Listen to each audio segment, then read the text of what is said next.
to believe it was Blue Creek Crossing where Madeline. Right, no, it's Redgate because that's closer to the mountains. On our way there, we had an encounter with a number of dwarves. Apparently, they thought I was around that killed a whole bunch of our comrades and burned their homes.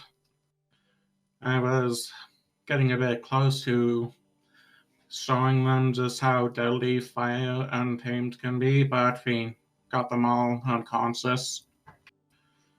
Knocked them all out, tied them up, took their weapons. Probably scared of the bartender. Bartender at the Treehouse Inn, Red Treehouse Inn, I believe it was called. And half as he mentioned, yeah, I found the dwarves. The dwarves that were seeking the mountain fire. They tried to kill me. Just casually mentioned it. But did a bit of that. Did some more talking. Leave decided try to go to one of the mountaintops to see if the eagles were able to take us to what we believe to be the elemental plane of air so we can continue chasing after Madrigal. Passed through a dwarven city on the way. Got some looks, but thankfully, with inspiration being useful in this game, we managed to do a reroll, but I doesn't end up to be Dwarven City on our single party. We even got a few of us got some of our armor and weapons upgraded, mostly charcoal. After that, continuing raid towards the peaks. Eventually, we found giant eagle nest being attacked by hobgoblins, goblins, and wargs. We killed all but one of them. The final one is Hunter's Marked by Jorkle, so we'll just go after them eventually.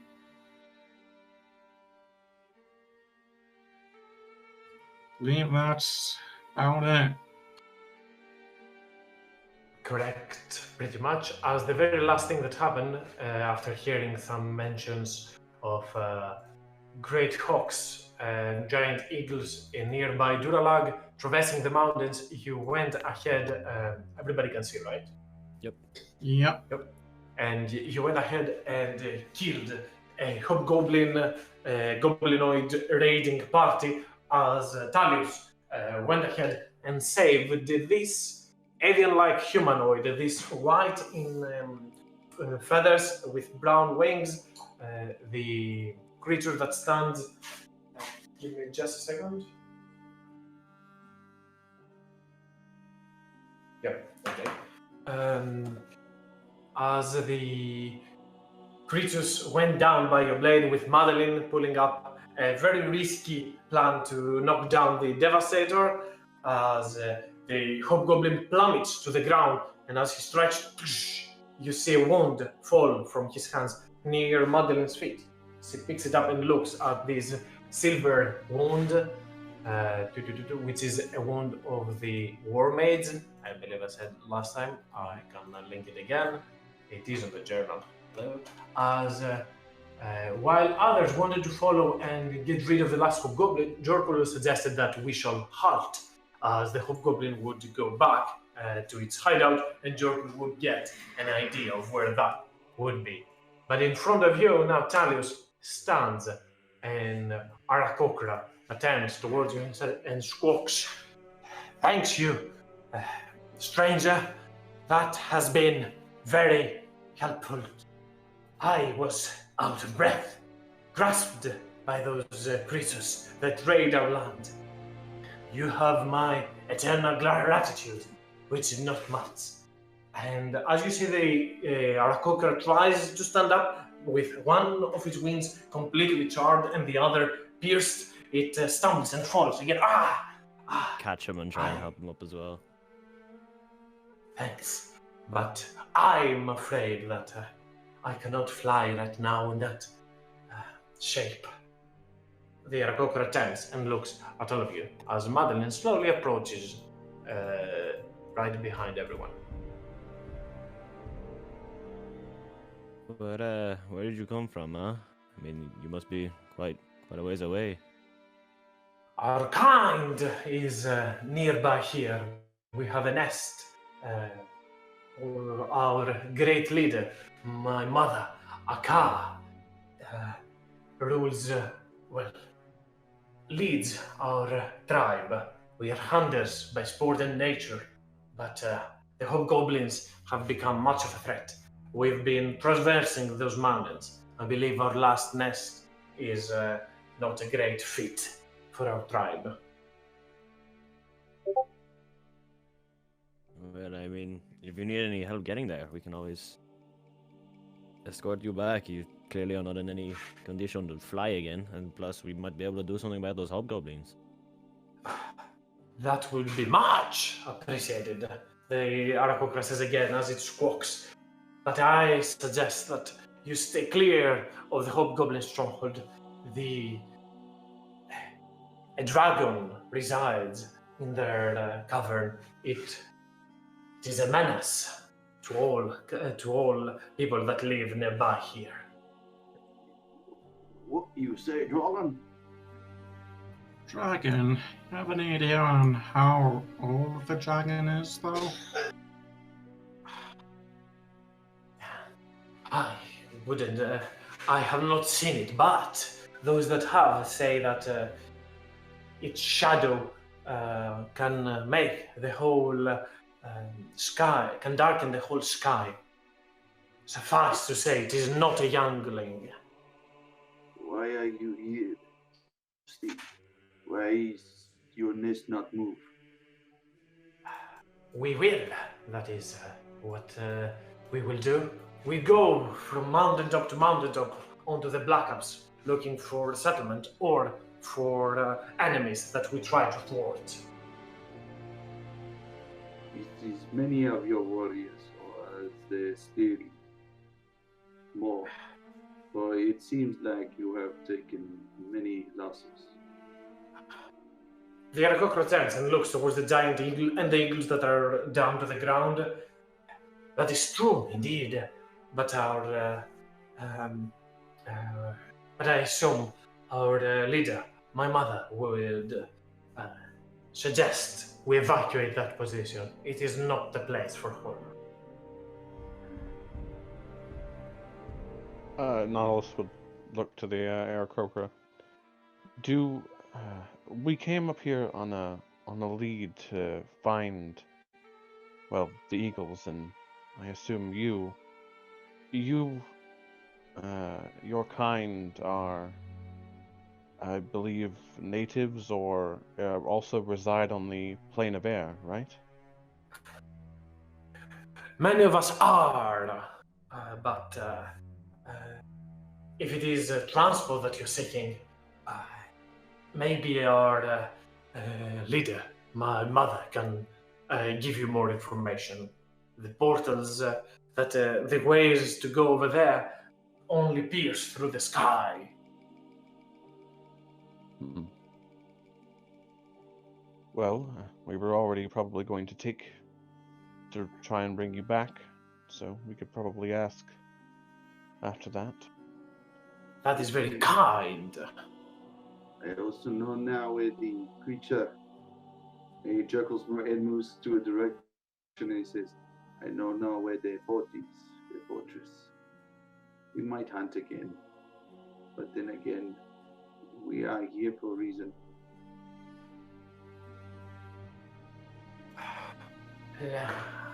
I can show you the way, but I'm in no shape to travel much. I would require some assistance. As Mother moves forward, splitting between Talus and Nautilus, I can assist. Nautilus, can you give me a hand? She will say. Sure. As Madeline grips the back of the Aarakocra's wings, she touches upon the wounds that have been inflicted with scorching embers, coal marks. She uses some of her healing prowess to mend the wounds as the Aarakocra just looks towards her and nods. Madeline turns back towards Talos and says, probably not much for you, but I'm pretty sure that our allies can use it. I'll tend to the Aarakocra while we move, and kind of hands you back the wand quickly. Well, take a look at it and just start throwing it around. Hey, Arthur, looks like you might be able to use this. Take a quick look at it. Yep. Definitely magical.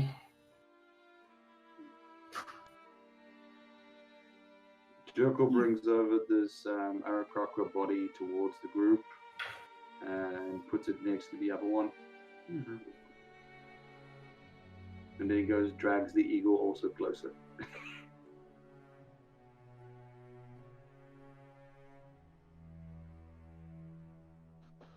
So, what do all people do with the fallen?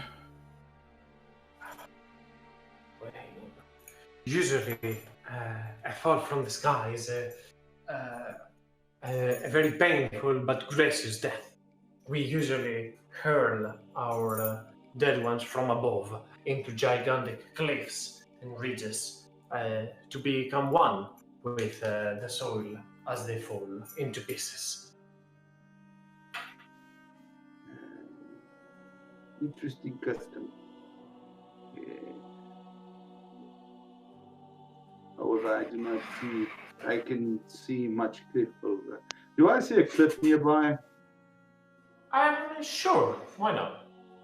Rachel, did you wish to say a few words before I consign your people, your friends to your ritual? Kruarak, the Aarakocra, which is his name, will kind of try to move on his own, getting ahead from both Madeline and Nautilus. And as Jorkul, you have pretty much wrapped both of the Aarakocra inside the giant eagle and grab that giant majestic beast. Kruarak starts speaking a chant in the Aarakocra dialect, their native tongue.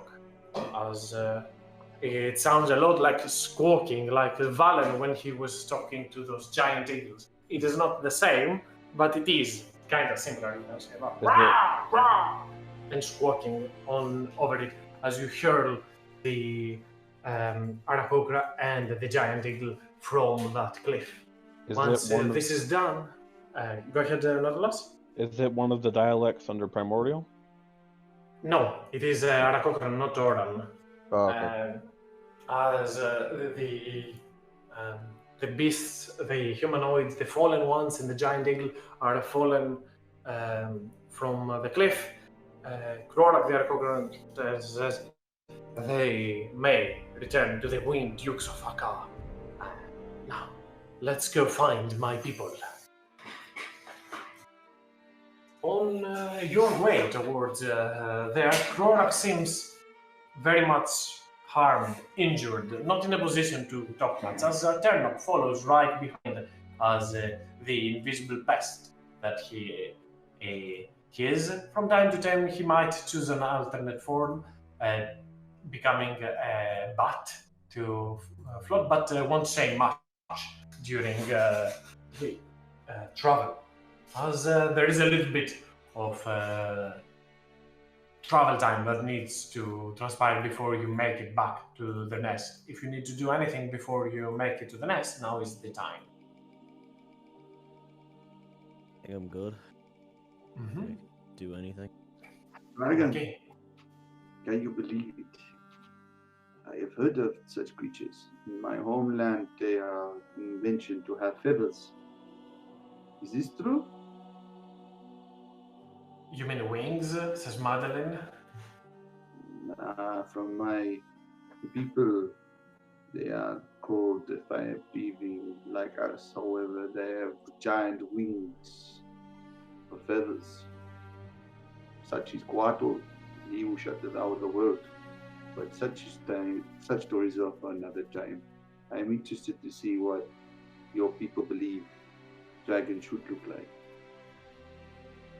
Well, I can speak for myself, Madeline says, but I have never encountered a creature as such, and though it seems that these people need help, I don't know if we have the power to do something about it. She looks back towards Nautilus for a moment. I don't know if we should travel all the way there, but the dwarves did mention that it has been at least keeping them busy, to put it lightly.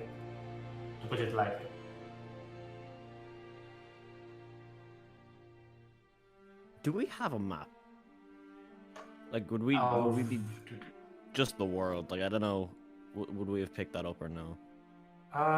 You have like a basic idea, and I believe Nautilus has tools Nautilus that has navigators, some maps, some charts, very brief, very basic around the land. Yeah, I would say you do have access to a map of sorts. I don't want to be regional map, but like continent map, or like. I was gonna say I don't want to be that guy to myself, but found out navigator's tools is pretty much just sea related, almost 100%. It's cartographer's tools. That's probably more map related. That makes You are with a ranger, and he knows where to go and how to get back to places. So we're not going to get lost. I mean, I might know like I guess maybe the rivers and stuff that are around the Black Caps, but I don't know about I guess I could read a map without. I assume somebody has like a parchment that he picked up along the way. Harth probably, when he was transported into that realm, into the primal material plane, he probably bought a map, so at least he has some idea and learned a few cities, stuff like that. So you do have access to a map, and as Jorko said, you have a ranger that has a good idea of the landscape. Yes. Keep in mind that you are somewhere here. I'm pointing onto the map right now. All right.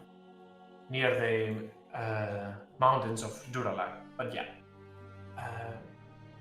Jorkul, as I said, the Hunter's Mark, though over, you understand that the creature moved like 40 minutes from when you casted it, and then kind of halted, stayed there.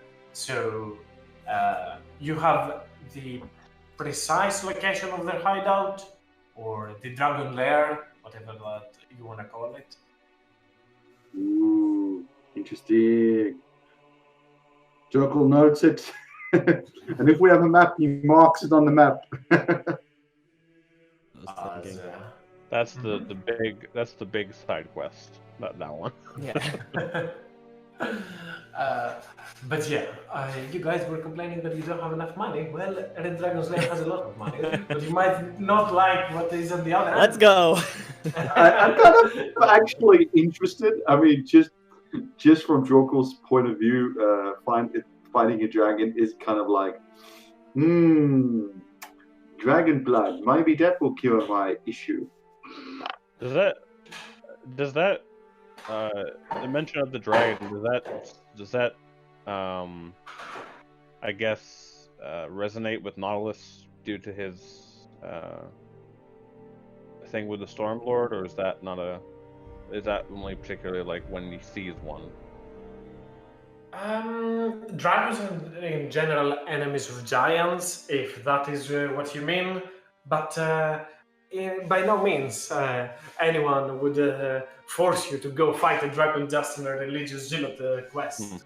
Yeah. The other thing is, we have a location that itself is worth its weight in gold for the dwarves. Yes. In any case, go ahead, Nautilus. Go ahead. No, I was just going to say we should probably go to the...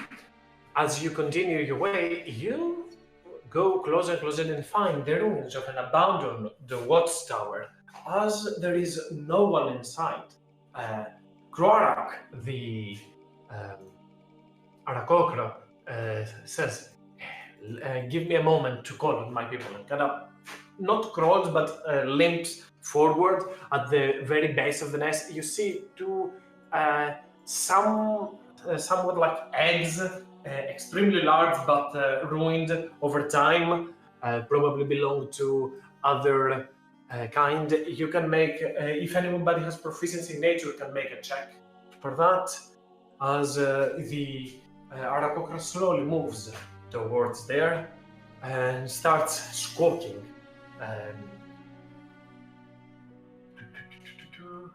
Give me a second.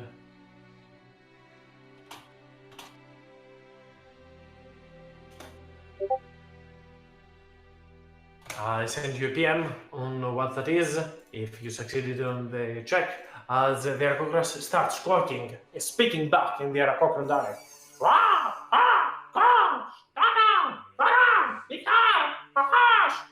And nothing happens for the next minute or so, as the Arakokra just kneels to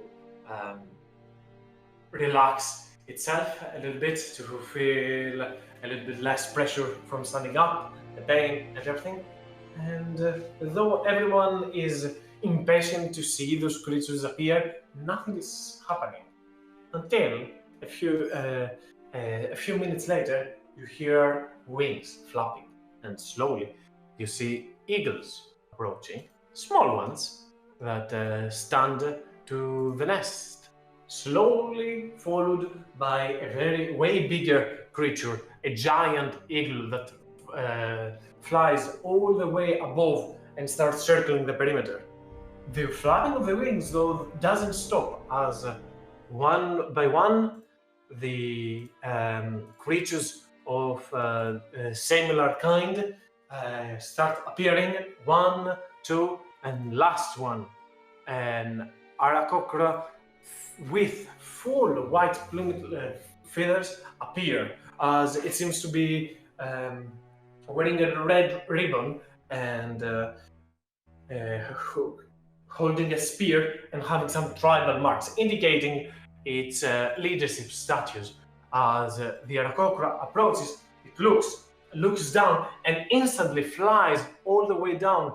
As they start squawking in Arakokra back and forth, you see the Arakokra using his wings to hug the little young one. As after some squawks, as you look all around, the elder, the shaman, the druid of the tribe turns towards you.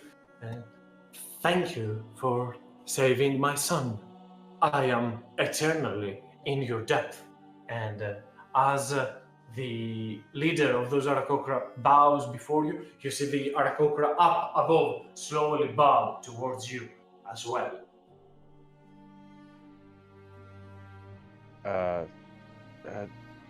There's no need to be eternally in our debt. We just came across your son and a couple of others in an attack, and well, we did what we could to try and help.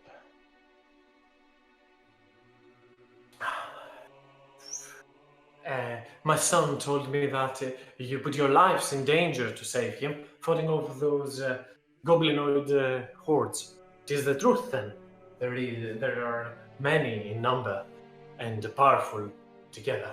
We should evacuate the area soon. In numbers are powerful, sir. But if you know the ones to look for, find the leaders, target them first. Or, if you can, isolate them. Well, I don't know if we're particularly prepared to go on an assault on a stronghold at the moment. Also, it would be interesting, yes, but I think we might be on a little bit of a time crunch at the moment. He'd look to the druid and sort of bow a bit. My apologies for being so abrupt and asking. We are looking for a way to get to the elemental plane of air. Is is there a way you can help us find a way through, or help us get through? Quick, motivated, and certainly driven. And also with good and kind hearts. Few would valiantly jump to their deaths, or at least in danger, to save one of not their kin. Come up. I'll tend a little bit to my son, and then come back to converse with you. I know of a way, but understand that this might not be very easy. And Aka grips the son by his shoulders with her feet and slowly starts flying up above. It squawks in Arakokra as these two creatures pick up a vine, a swinging vine, almost that can be used almost as a rope, and hurl it down towards you so you can follow. As you see in front of you, a very big vine filled with small plants of black orchids.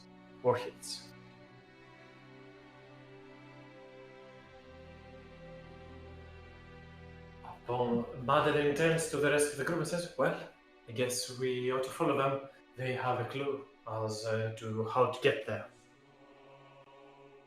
Yep, I'm right behind you.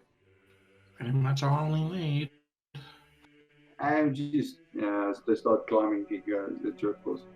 I wonder how are we going to if plane of air is in air, how are we to travel in plane of air? That is a conundrum, yes, but I'm sure if Madrigal can find a flying beast to ride, we might be able to. Well, it is problem if to go in air, you go in air. I do not believe these people, considering the fact that they are under attack, will be giving us some of their eagles or warriors to simply fly and use.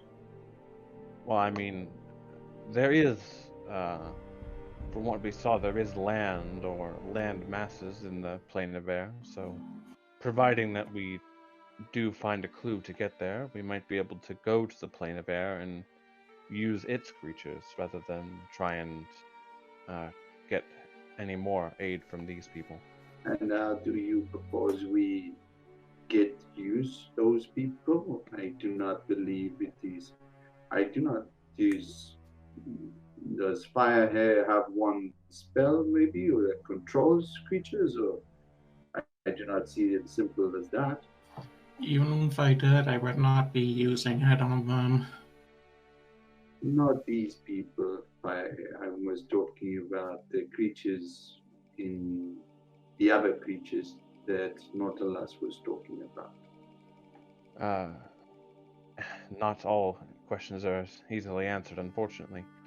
We've been kind of flying by the seat of our pants for the last month, so sort of we're finding out as we go along. Sorry, I can't answer your question, Jorkul, but... Ternok interrupts as he taunts both of you. I can be okay with flying over there. Ha! My bat wings give me the power to skirt the skies of the elemental plane of air. And if I eat you, would I gain wings? If you eat me, you'll get death. And kind of flies away as fast as it can, though it tries to not intimidate you, insult you, slash intimidate you, but then quickly flies away to get away and not experience any repercussions for his, let's call it insult, his taunt. I'd imagined you would get some indigestion and a feeling of satisfaction afterwards. Anyways, we should follow. As you go up ahead and onto using the black orchid vines, you go up and you see a peaceful small village made mostly out of wooden planks and giant sheets of fabric that have been used as tents, almost like Indian huts, small ones, as Arakokras are in general hunters and people that use those sort of items to shelter themselves. Slowly after, as you all stand towards there, a car will approach you. Car is obviously this one, just in case it wasn't clear enough. As a car turns towards you, it seems that you want to travel to our homeland, to the to the elemental plane of air. For what reason, may I ask? Our kind has a deep history with tracking down enemies of the elemental air, mostly of the elemental cuts. The sight of a cat turned towards the hearth. I assume if you were one of them, you would not have helped my son, and thus I give you the benefit of the doubt. Oh, if anything, I want to deal with a different cult. It's been a while, but... Well, first off, I should ask if you know about phoenixes. Mostly by mention, few by legend, but not by experience.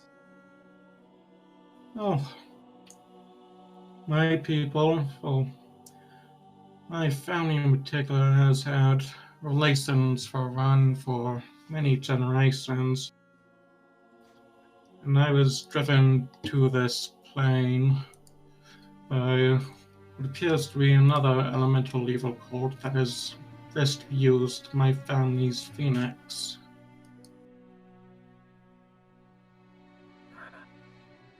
I've heard of rumors down in the forges, in the lava caverns of Holbodor, into the Underdark, but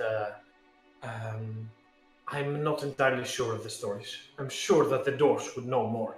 The cultists were tried to strike multiple points. We defended some, but we do not have the full story on that. For that, you will probably have better luck asking the dwarven lords that went there.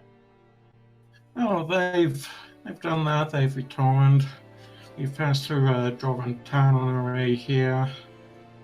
Suppose I got a bit lucky in that I wasn't arrested on sight. Aka nods towards your hearth, then turns to the rest of the group. So, why it is that you want to travel into the Alamanda Plains of Air?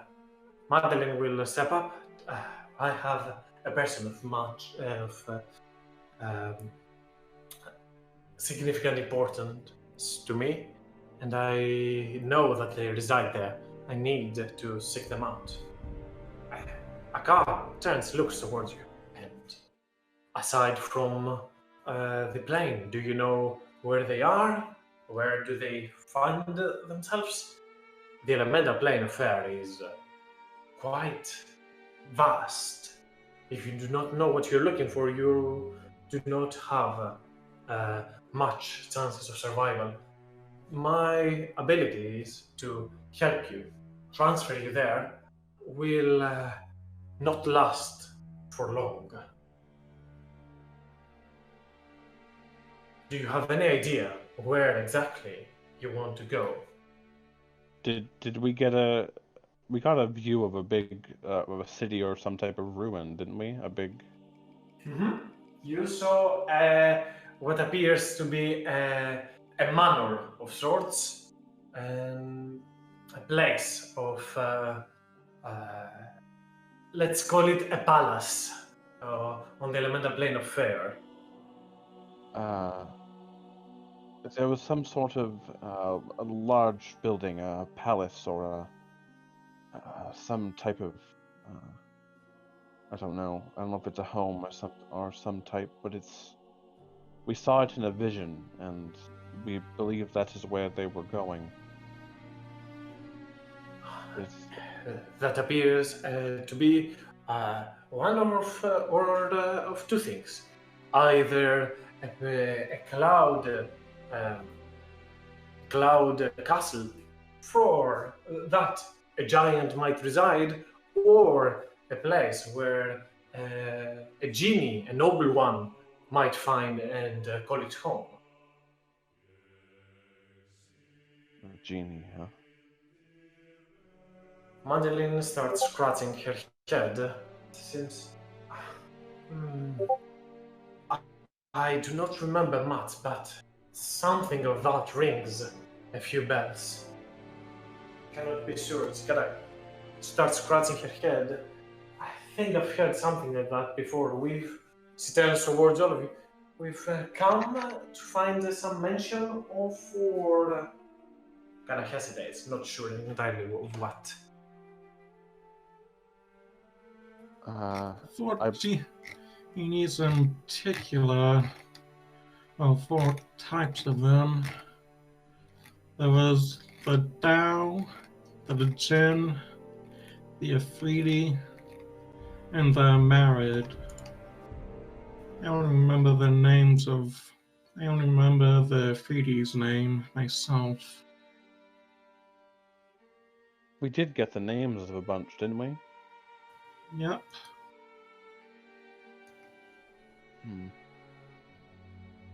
Well, presumably, Madrigal might be looking for that genie and believes that it might. I don't know. Maybe she is trying to change fate. Maybe she seeks something that the genie can do. I don't know why Madrigal would visit a cloud giant, so You are correct. That I do not believe either. If only we can. If I only could remember the name of that one. Out of character, does anybody remember? I can give it away, but Badil is not here, so I want to give it a chance if somebody's keeping notes. They want to change the Madrigal wants to change her fate, so therefore a wish spell must probably be the most easiest thing to accomplish that. Therefore, a genie would make sense. I think Well, I had their names written down, but I got rid of most of them. Still have Khalif Mutav Kufa, but he's the Afridi, not the Jinn.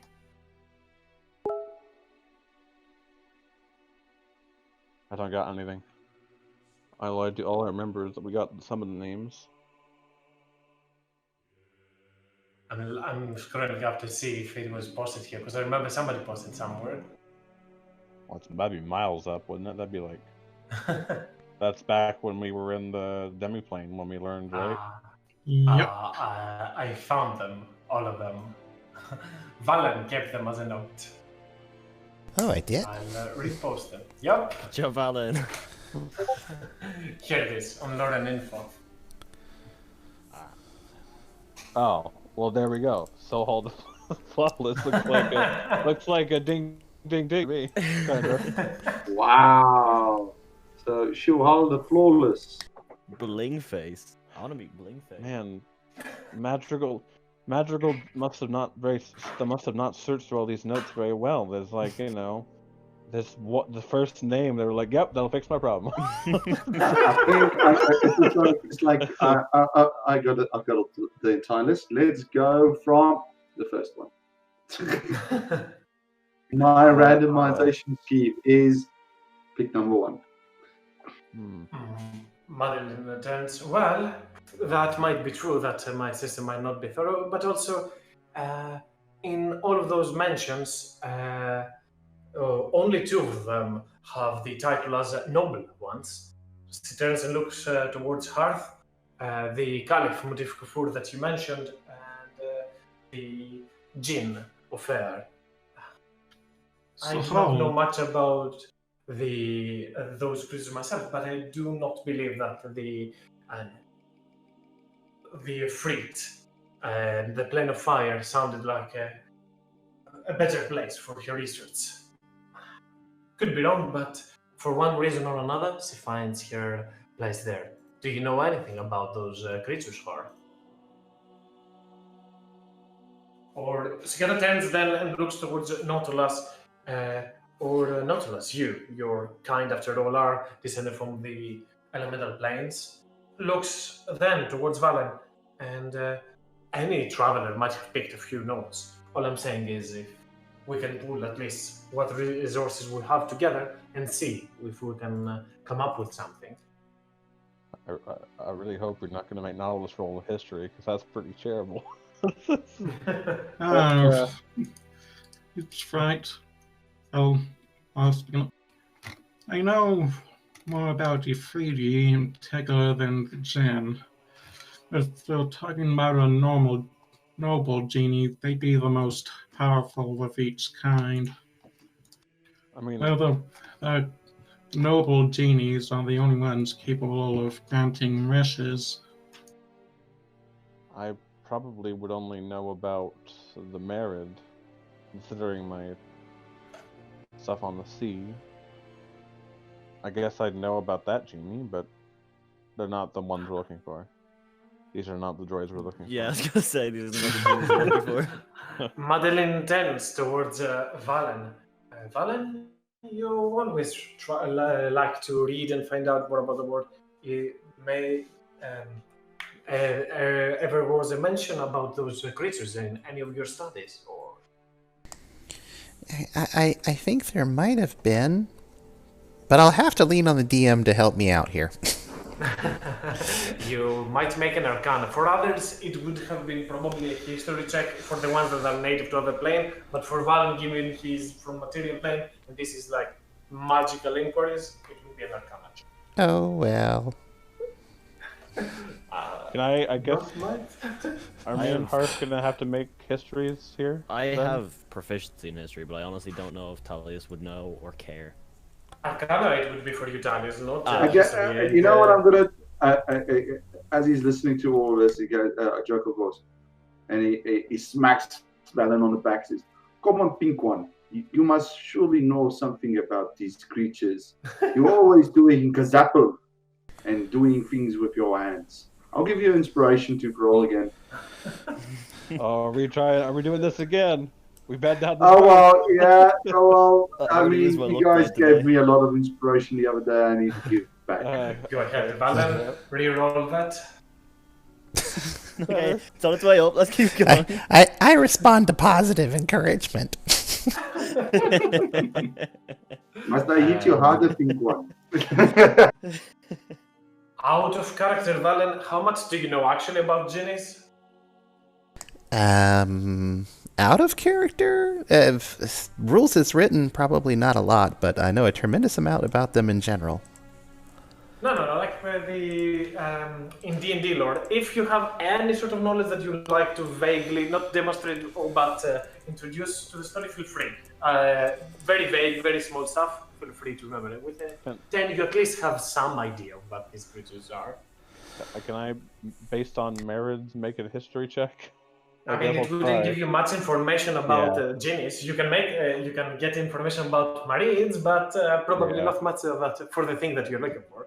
I would just say that they're generally a proud people, but you can't always trust exactly what they say unless you listen to exactly what they say. Sometimes they will twist words and things. They're made of air, you know. They're basically part of the air around them. It's like, are you saying, pink one? It's like when wind blows from east and sun from west. It is unpredictable. No, I think they're generally predictable. They want to be treated right. They want to be treated honorably. At the same time, it's kind of that, hey, I want to be rich. If you were to ask a genie and they said, okay, I'll make you rich. And they kill the king and stick you in the horde. And suddenly you're rich, but the whole kingdom wants your head. Stuff like that. You have to be careful about accepting gifts. Yeah. It seems like tricky, finicky, fickle creatures. But be very careful with your wording around them. yeah, they're very they Kind of like expect with to be devils. respected. They're even more than devils. Hearth is right, but they expect to be honored and respected and you treated as powerful people. But And they are in fact if- pretty powerful. And Jekyll turns to Madeline. It's like, is her sister respectful person? And you can see scenes that like blushes a little bit, not blushes, like this slight drop behind her ear. I wouldn't really call her respectful. She's not a bad person by any means, but she has temper issues. Then it must mean she has some way of controlling genie creature. She was looking for conjuration magic, wasn't she? Or summoning? Originally, as what we've seen. If I remember. But with everything that we've, if I remember, with everything that we've asked Mirabel about, It was about the she teleportation. was looking about teleportation, and Yeah. but she kind of turns, as you say that, not only she kind of points up her finger and does it, but she also did mention that she was asking about submitting a creature to her will. By that time, I thought it was a hellish, fiendish creature that she was looking for. But I'm starting to suspect that this is headed for somewhat of a disaster. Oh, that's not good. She's... if she thinks she can control the genie, that's very powerful. This is not going to... We need to get there. Oh, we need to find... I'll look to the Aarakocra. Does that narrow it down anyway? A noble genie, Sohal, I believe, is what we remember it as. So Hall of the Flawless. If it has a title, it should be someone important. Though we are, we reign from that plane, we tie our lineage back there. Me and my tribe have spent over our lifespans in here, but we do know of a way back home. If, however, knowing at least the name of said creature will probably be enough for you to ask around, inquire, and get information. There are many different ways to travel in the elemental plane of air. Sometimes you just let the winds take you. She looks towards you. I suggest that you do not overdo that. The winds are quite powerful. Just out of curiosity, the elemental plane of air is assumedly mostly air and all floating land masses from what we've seen. What happens if a non-flying race was to fall and not have a means of flight? Is it sort of is it just a drop? You fall and fall endlessly until the winds change and they will travel you wherever they will to. The elemental plane of air is not like this one. It doesn't move up and down only when you fall. The winds might take you to the east, then to the north, but you will spend the rest of your lifespan just caught in between wings. You would be lucky if you ever found a landmass, and by then you would be probably stranded in there forever. If you ever were able to even get out of said winds. There must be many skeletons flying in the winds there. Probably. We might. I mean, we've already almost experienced that once, right, Jorkholm? You almost went teetering into a demiplane. This is not an experience I wish to repeat. Well, we'll have to be a lot more careful if we're going to go there without safety precautions. We Hearth, need I'm some- not sure. Sorry. Are you saying? You talk. I will listen. Hearth, do you? I don't know if you have any spells that can make a person fly or float or? Nope. I think, I mean, Madeline has the slow fall, but that could potentially help us rescue someone, or rescue Madeline, I guess. But that's Tallius, you have something, right? So we I have have something like that as well now, yeah. A feather fall. I remembered how to do it. I wrote it down this time. I didn't just do it in my head. Nice. Well, it's definitely a lot of caution will have to be taken, but if it's either the elemental plane of air or a goblinoid stronghold with a dragon, I think I'd rather take the plane of air, if I'm honest. Oh yeah. Our people, the druid Aka, chimes in, giving additional information as my people know an ancient dance, a dance of. Give me a second. A dance of the seven winds.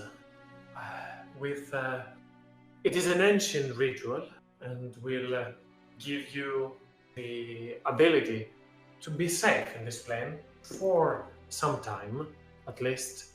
But you need to hurry. See, Aka looks back to the giant vine you just traversed. I can say that luck is on your favor, at least. And Aka moves forward, and from that vine, she picks up a black orchid plant. We were about to leave this place, and this plant is very important to the ritual, and it just quite bloomed. And she tears it up from below. When you are ready, I suggest we start. The portal resides a few miles. She laughs. Up! And she will look to the sky. Well, I mean, we've been trying to go on this journey for so long. There's no point in stopping now.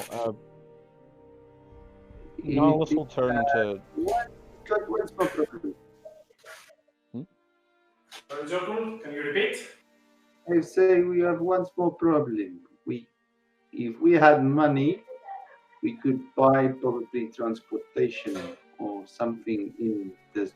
I mean, I believe there probably be things in this plane of air that would be good for air flying. Yes. Any avian-like creatures, many creatures that in this world are called monsters or magical beasts have their home in, or at least their origin back to the elemental plane of air. From the rumors and legends I have heard and that have been passed down through generations, time and time again, they say that griffons, hippogriffs, and creatures as such remain onto those planes. Not saying that you will be able to find a trader that easily, but there are ways of transport, and every creature up there of our structure and size usually favors either a genie or a giant or some other nobler leader, let's call them, that trades in wealth, favors them with much importance.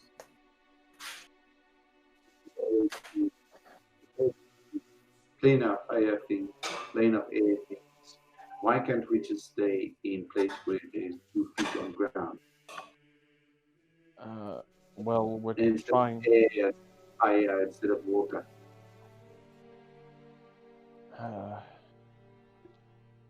Well, we can't rescue Madrigal from anywhere else other than there. Madeline will turn to everyone. I understand that you want to follow me, but this might be a journey with no return plan. From what I understand, we have a little bit of only a small time window to do that. And if in any way the time runs off, we might be stranded in there. I cannot, in good conscience, ask anyone to follow me on that. She looks up to the sky for a moment and says, I know that Zephyr put me on that path, or believes that this is our path, but it is a path that I might have to even walk alone. I cannot take you there. I cannot ask you to come with me. Rava said you needed to ask. Yeah, we're not going to just leave you behind or leave you to do that You by did yourself. And you did buy me a beer. Well, if you come to that, I'll buy you 10 more. And Sigana looks at Talos more than the current champion can handle. Quite a lot of alcohol. You up for it, Jorkola?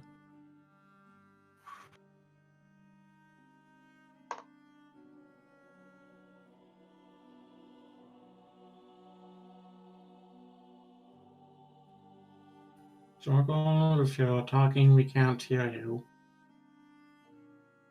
No, I'm not talking. Sorry. Oh, Okay. No worries. He just nods probably to. No, I just Talos. nodded. It's like obviously he's like, yeah, sure.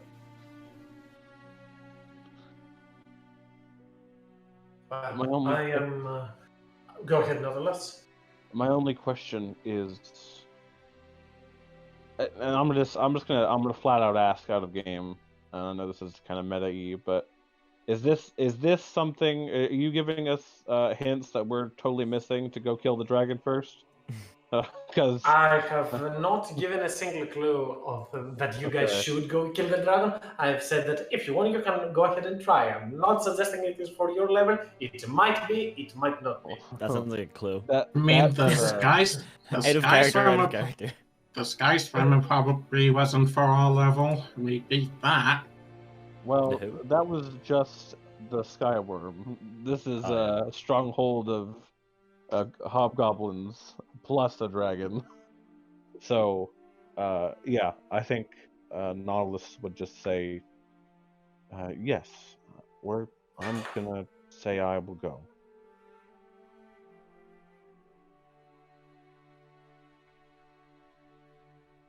While you're talking about the dragon in between yourselves, just the mention of this, Aka will turn towards you.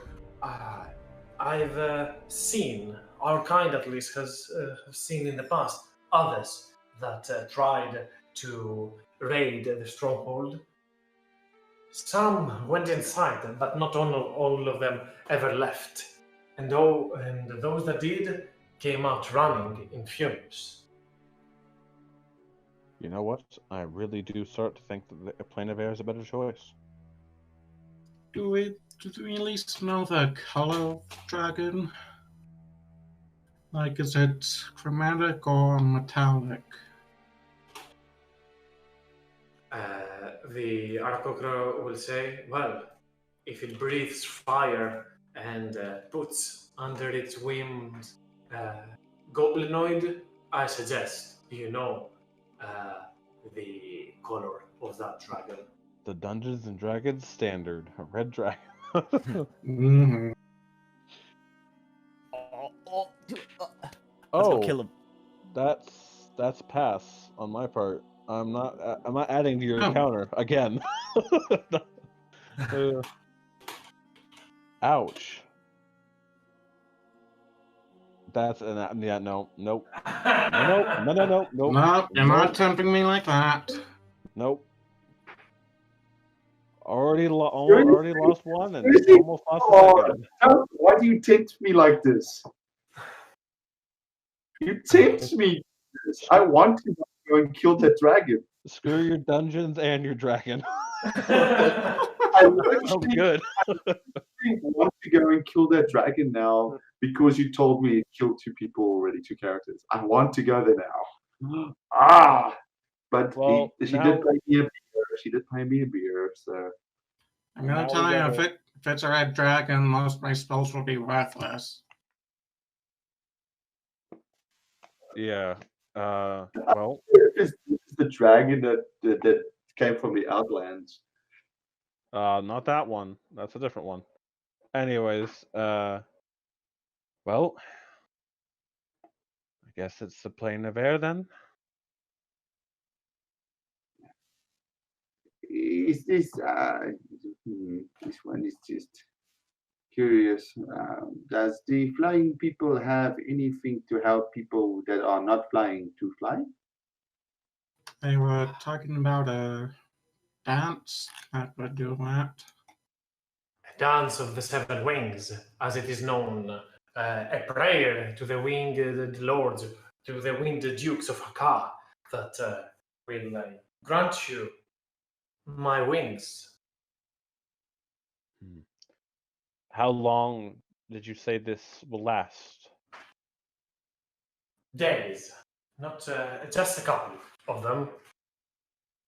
We will be on time, Oh, but that's a considering, sprint. but considering the fact that she is there quickly and the portal might not be there for much longer. We are already on timer. So should we go? I We guess. must go soon. We might as well.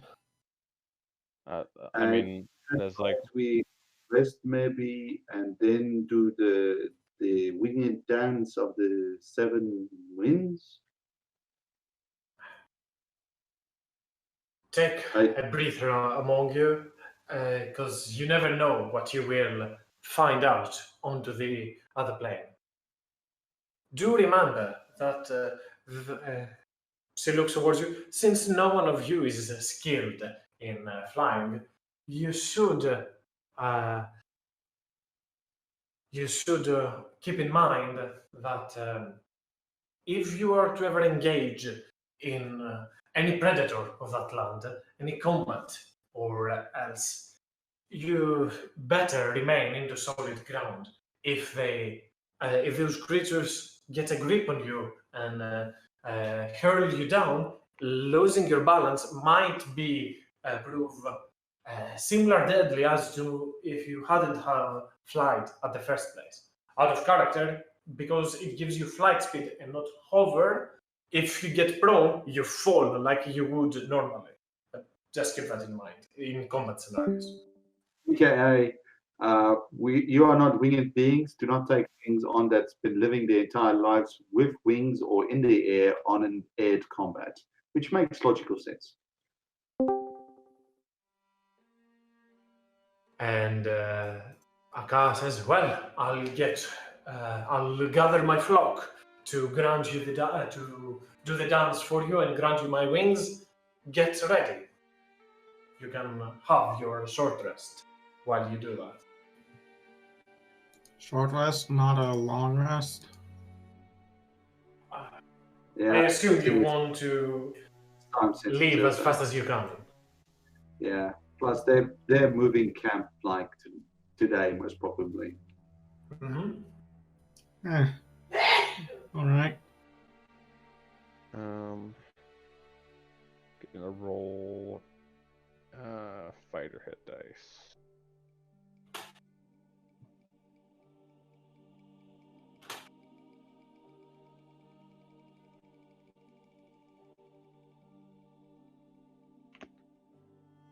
And then I'm gonna roll the cleric hit dice. And then I get max health. Nice. Exactly what I wanted.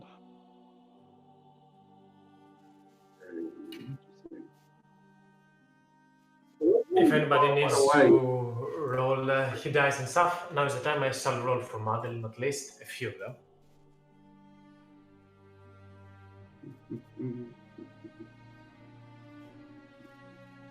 Unsurprisingly, didn't use very much of my short rest abilities last round, so. I don't even remember the last. Wait a minute. I only believe I used. I didn't use a spell from you. I only used like 2 healing lights. I got that. No worries. So yeah, you take your time, take your breather if you need to roll hit dice and stuff like that. Now is the time. As after a little bit of time, the Arakokra will start their wild dancing. And though it's turning slowly dark afternoon, 7 not the sun, sorry. How many does it need? 7 Arakokra gathered nearby a camp, and slowly the Arakokra starts making the black orchid into a powder. As the Arakokra all start squawking around as they move and dance around the powder, the powdered orchids, while Aka stands in the middle, making prayers, kneeling and bowing as they all chant prayers to the winged dukes of Aka. As you can hear this constant squawking around, wah, wah, wah, and they just flap their wings around as they fly up, fly down, make a few hand motions, wiggle their feet and their talons as they continue again and again, squawking all around. As some of you are trying to contain some laughter, other of you are looking excited at the majestic dance. Slowly you see the wings of Aka turn completely white, ethereal light, and start dispersing into dust, collapsing as Aka herself stands in the middle of that, chanting those prayers and leading the ritual. The moment that her whole wings collapse into this silver dust, you see it amasses, swirls around the room, and slowly goes to one by one to all of you. Turnok is currently at the bat mode, so he will not be getting that benefit, but as a bat, he's in quite a good shape. As one by one, Hearth, Valen, Talius, Notolas, Madeline, Jorku, you all start to gently float. Madeline starts, whoa, that is new. As Talius probably goes over there, this is awesome, wee, and kind of tries to fly up and, still getting the hang of it. You manage to slither onto the sky as you do not move at a straight line, or like left, right, left, right, left, right, trying to figure this out. As Aka stands up and says, now go, Savior son, my son, go up, and you will meet the portal that you seek. Yeah, you press down, it goes up. And you press right, it goes left. Yeah. Damn it. Up, top, press down, full top. Gotta open the menu and change that right away. Alright, well. Let's head out. We need to be quick, I guess. As indeed, all of you take flight, and as you are approaching the sky, you can see you can see into the distance floating a circle of swirling energy, and in the middle of that, a portal. To the plane of air, as you can see this light blue color standing over there, ever present, ever remaining in here. You fly all the way up and you're into the clouds as you take a moment and look down a bit, and you can see the whole landmass of the Black Ops expanding in front of you. And down in the middle somewhere, Jork will make me a survival check. You see a pissed off dragon. He's not flying all the way there to get here, so don't worry about that. You, out of curiosity, try to locate, pinpoint your location from where the hobgoblin camp would be, and you can see lava emitting from that place, squirting lava with this red hue that indicates the presence of volcanic activity in that place. As you all fly up into the distance, from your east and to your west, you hear wings flapping, as you can hear a loud shriek coming towards you. Madeline suggests, quick, to the portal, and I would like you to put your tokens all the way down here, as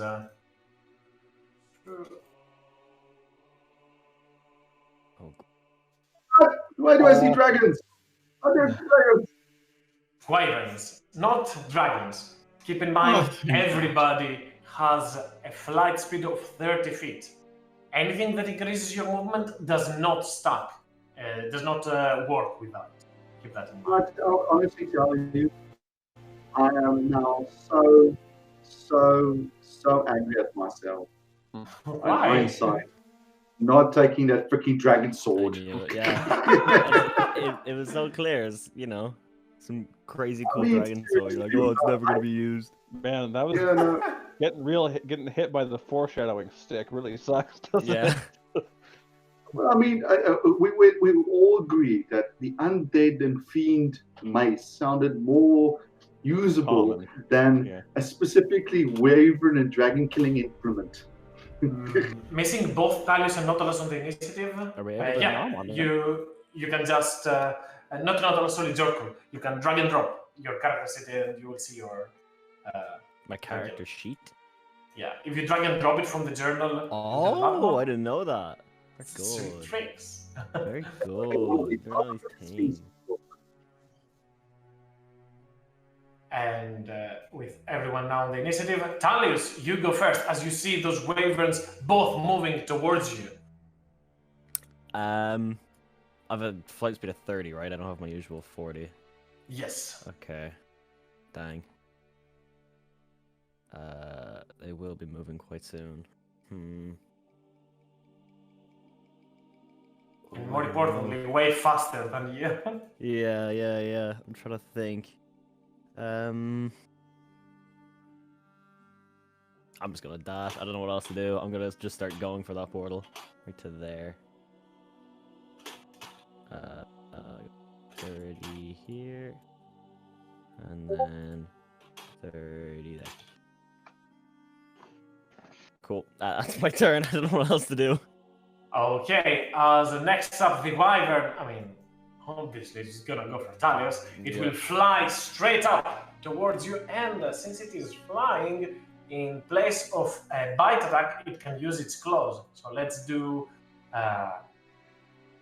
first turn claws and bite instead of its stinger. I'll give you the first turn as the wyvern flies all the way towards you, Talius, and I assume both of those hit, right? Yeah, they hit. Do I have to make a con save or something for the flying, or is that just nothing? Okay, if they knock you prone, you fall. This is pretty much the off balance. Gotcha. When you're flying, you fall 500 feet or okay. As the wyvern flies towards you and tries to bite you, you try to turn and use your elbow to protect yourself. As the creature bites at you, then flies its wing back and scratches you with its talons. Valen, your turn. Wow, this is no good at all. But the wyvern attacked Talius, definitely? Yes. Yep. Well, I'm just gonna move forward 5-10 to get a clear shot, and then start zapping. Hell yeah. That's crit. I hope it hits.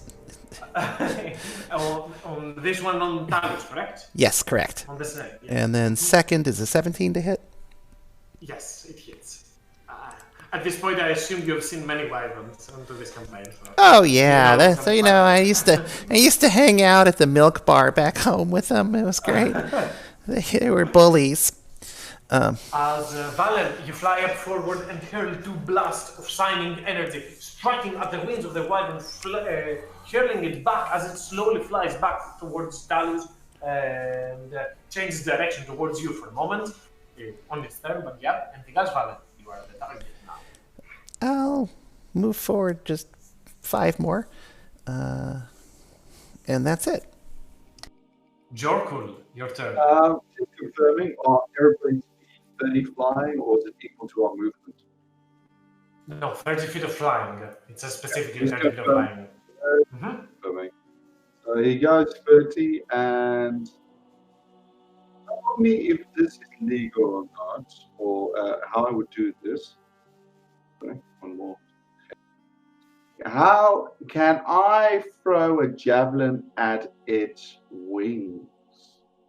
I mean, you can hurl a javelin at it, which is, you're aiming for the wings. If it hits wings or anything, it doesn't. It's pretty much on the attack rolls and stuff like that. But yeah, you can make an attack with the javelin. Yep. Oh no, the reason why I said going for its wings is like a wyvern who lost a wing goes fly down, down, down, down, down, down. Or what would I need to do to like take a wing off these wyverns? Again, with it's the same thing as like saying I'm trying to cut his hand. Obviously, this is an attack. Hitting doesn't mean you cut off his hand or anything. It's not like binary. They have like giant chunks of hit points. So it's still equivalent to the attack. Okay, all good. This is what you can do. I thought it makes it interesting. Isn't a problem. Okay, advantage. Because I'm going to do it recklessly, of course. And why not? Well, considering where we are, I might as well go and rage. And I'm throwing this thing. I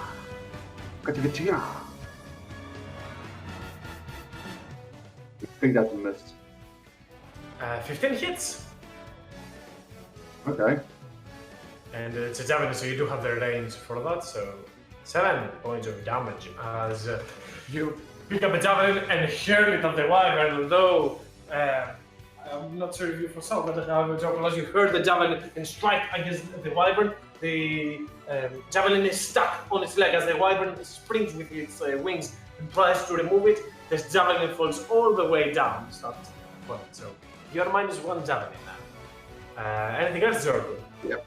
Well, I already did my bonus action. I already attacked, and it's me. Thank you very much. I just pull out my axe and growl.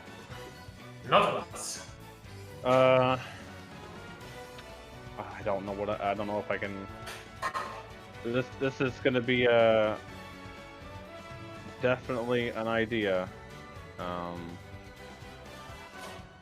So I'm going to fly to.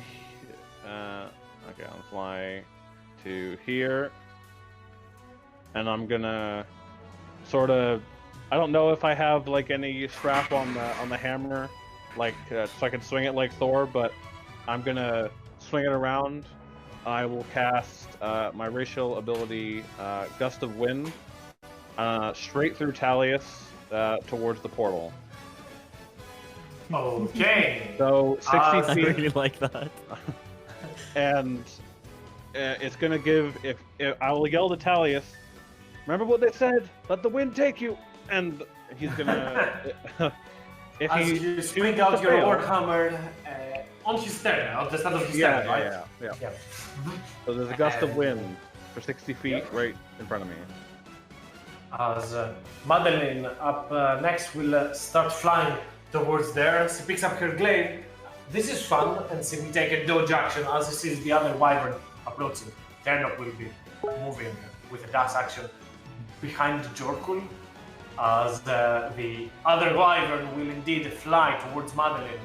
First, Madeline makes an attack of her reaction, so that is an attack. Where is your glaive, Madeline? That does not hit. As the wyvern will make 2 attacks at disadvantage. Because it's the dodge action. As the wyvern flies and tries to strike Madeline with her talons, she uses the glaive to protect herself from that. As the wyvern tries to bite her head off, she will just sidestep to the left and ram the other end of the polearm to the wyvern's head to get herself some space. That's hard. Your turn. All right. Sorry.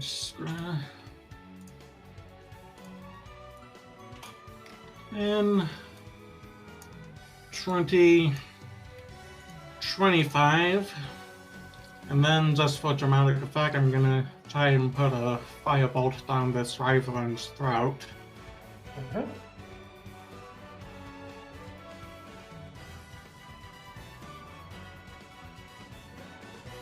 That hits. Big damage. And I will end my turn there. As you move forward the hearth and hurl a bolt of flame straight, scorching the wyvern's head a little bit as it flaps its wings to protect itself from that. As Salius, you're up next. You make a strength saving throw. Do you wish to fail it? I don't take an opportunity attack if I fail, right? No. I will fail it. I'll go flying. So how much is he hurled? He gets pushed 10 15 feet. How much? 15 over feet. here, Salius. After hearing that, I'm just like, what? And then I'm just blown away as I turn over, not expecting it. 15 feet. Can he All have the way extra, over here. can he have some extra movement because he's still in the thing and he's going with the wind? The opposite is. Oh, well, I can make it with a dash. Yeah. Yeah, okay, I'll Yeah, dash okay. action. Give him a nice salute and off I go. Bloop. As Talis just. It is the second time that Talis looks at the portal and is like, yeah, I'll go through that one. So, Talis just bolts over there and drops onto the other side. Let me choose somewhere nice, Talis. Put your token wherever you like. Alright. I want to be And this. the wyvern up next. First, we'll make the save, I assume, for the gust of wind. So it's a strength save.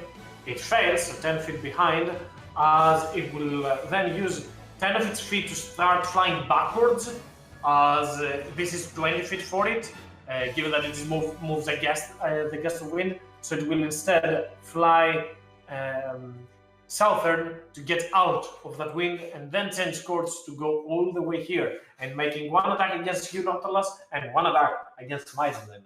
So let's see who gets the stinger.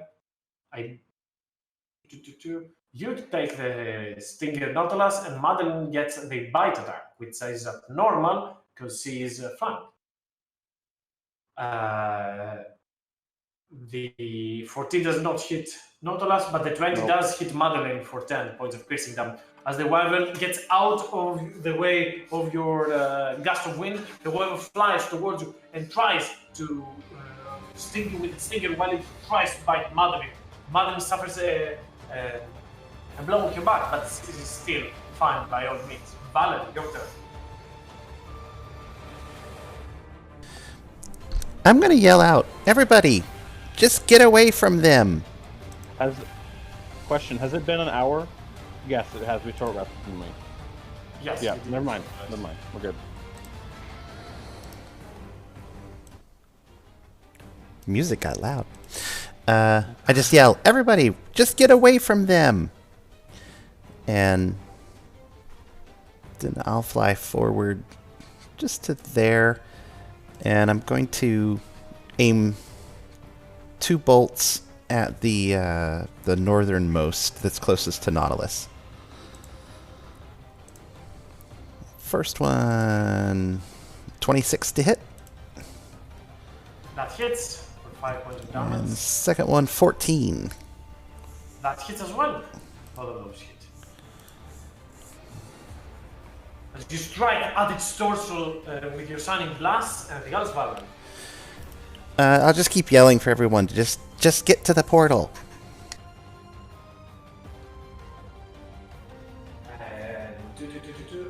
Jorkul, you're up next. does that whole jumping attack thing that you see from, I don't know if any of you watched that Rain of Fire movie. Jump. Wah! He goes ham on that thing. Reckless attacks. How about it? A great axe with rage built into it. That's the one? Yeah, that's the one. I guess the Wyvern is not gonna enjoy that. As indeed you strike once at the Wyvern's wing, and then you witness a soft spot, pick up your axe and strike onto it as the Wyvern starts swirling all around, as you did not cut off its wing, but you certainly did injure it a lot. However, Jorkul, do make me a strength save, because you are into the gust of wind right now. And you manage to hold your ground, even though a wind is pushing you away. It's more like my axe is holding into its flesh while I'm keeping myself steady. As you manage to use your axe as a grappling hook. Nautilus, your turn.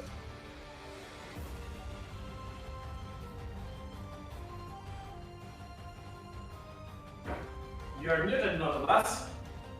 Oh, so does the line just continue from where I am, or is it? If I move, will it follow? It follows, but it doesn't change direction. You need to use an action to change direction, I believe. A bonus action, but yeah. Bonus action. I don't remember what kind of action it's required. But okay. Yeah, so what I'm gonna do is I'm gonna move here, stay in its range. I'm going to keep the wind facing behind me towards the portal. And I'll look to Hearth and I'll say, Hearth, get a move on. And then I will take a swing with the hammer. Okay. Pop. It's in the GM layer, but it is a critical because Jorkul is ranging. Yep. Pop. That's all I'm telling the GM. God damn it. I forgot. Okay. It's damage. 16. It's not Giant Smite either. No Giant Smite. Yeah, 16. I see. As you strike at the wyvern with your hammer, and sparks come out of it as it jolts it with electricity, you can see the wyvern trying to get away. Anything else, Nautilus? Do I risk it for the biscuit? Is it like on the verge of trying to get away, as in running away? I mean, on its turn, it will try to run away.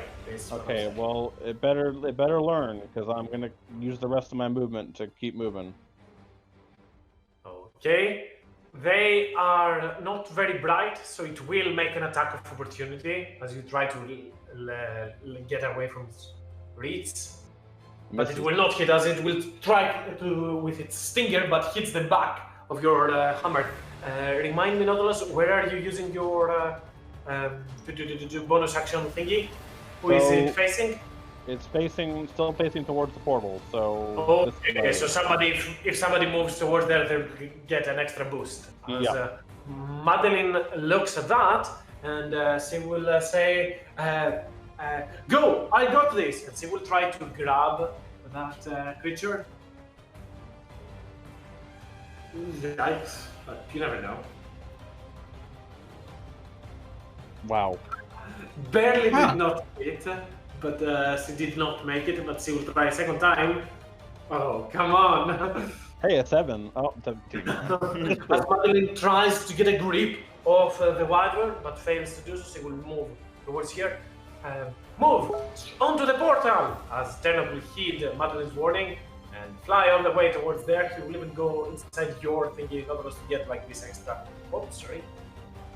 Oh, extra 15 boost.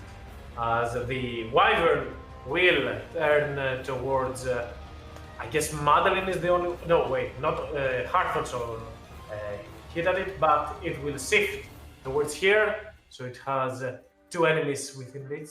No, it actually does not. Yeah, never mind. It will stay here onto Madeline and make a few attacks. With advantage because of flanking, the creature will try to claw her and then sting her. The stinger will hit. And Madeline must make a con save. I can't deflect that, can I? I do not know how it is worded. If you It's have an the mist attack roll. cloud thingy. It's yeah. the same one as the other campaign. Mm-hmm. So Yeah, sure. that- I mean, at the very end, if you can't try to say it before I roll, but in Yeah. general, I get that I'm rolling quite fast, so no worries. I assume to this one, right? Yes. Okay. And I mean, it's not really immune to its own poison, but it is not. Oh. Make a con save. And it fails. And yeah, I'm pretty sure that will be the end of that. Yep. As the wyvern tries to sting Madeline, Nautilus invokes one of his runes, and you can see a portal, not a portal, swirling mist appears in front of Madeline, like clouds gathering, and absorb the blow. And as it does so, the wyvern behind it just is stricken with the same sting from another cloud next to it. And as it does, you see the wyvern become completely still as it starts plummeting to the ground. Yay! Hearth, your turn. Well, leave out right here, then gets me into the Gust of Friend, which I wind. will in willingly fail, so it pushes me 15 feet. That was. With that, I have roughly another 45 feet of movement. Get me just ahead of Town Arc. And you'll get 15 feet pushed if you haven't done that already. I did. Okay. As you fly and use the wings to your advantage as Talius, as you stand towards there, you see approaching into the distance some creatures that you've seen somewhere else. As these creatures with 4 wings and 4 sets of eyes, 2 above their beak and 2 below their beak, start all flying towards you. And your turn, Talius. Okay. Getting exciting now. They're flying, right? Okay, so I can go. Yes. I miss having 40 feet. I didn't think it would be this like bad. I'm going to 40. I'm going to shoot off a ray of frost at the one coming towards, or at the one above me. Mhm. Ray of frost. Yep, that's about As right. you try to strike at it, and you can see it quickly changes course and avoids your attack. And against Talius. Bonus action, second wind, and I'll move, I guess, backwards away. Kind of this way. Right to there. That's my turn. As next up, the Arrowhawk starts flying towards you, but it is not quite as potent as a flyer as the Wyvern, way slower than that. However, as it flies towards you, it will shoot from its mouth a lightning ray towards you. That hits. As it sends from its mouth, opening up, and a jolt of lightning comes straight towards you as you try to absorb it, but you still suffer. Here, as the next one, another of those arrowhawks will slowly be coming your way as 40, 80 with a dash action. And Valen, your turn. This is lame. It's totally lame.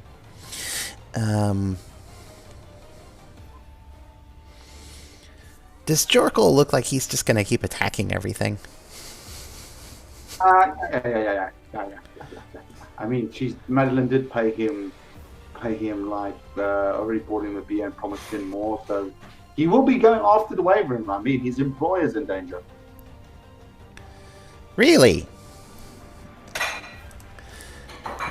How's Madeline, DM? How's Madeline feeling about attacking everything that moves?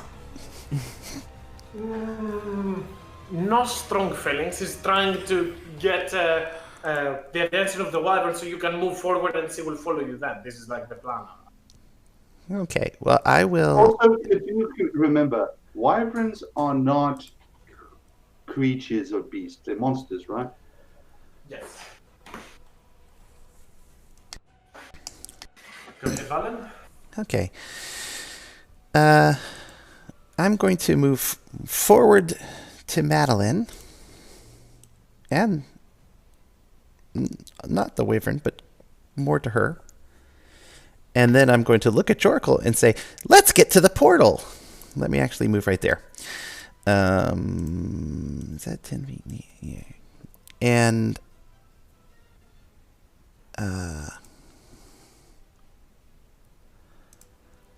going to actually get right up in so that I am not within 10 feet of Jorkle. Yes. Okay. And then I'm going to say, Madeline, just like on the plateau, come with me.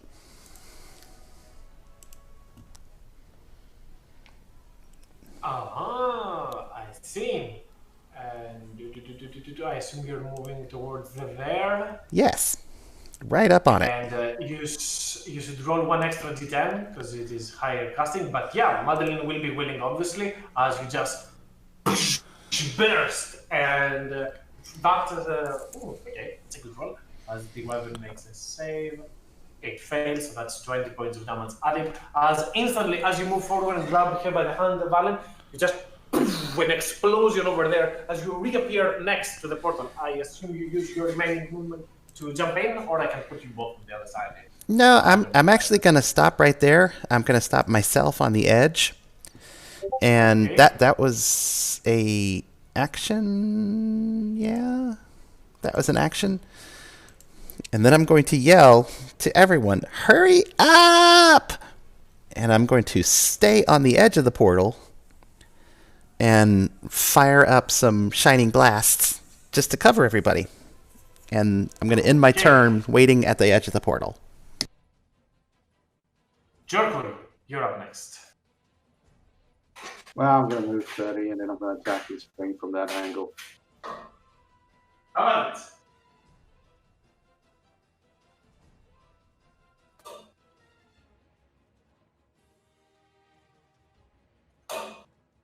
Ooh, nice. Yikes! Somebody remember to not piss off Jorkul anytime soon, as 29 is a lot of damage and will obviously bring the Wyvern blooded as you move forward, still in rage, with your axe in hand. Strike once, twice, as you cut through the chest of the Wyvern. The Wyvern will use its claws to kind of retaliate against you, try to force you back. As you just push through, you do not care about a few mere scratches. Anything else, Jorkul? He just looks at the creature, starts hitting it and just trying to. The blood haze is getting to him, but he did hear the words, but he doesn't want to turn.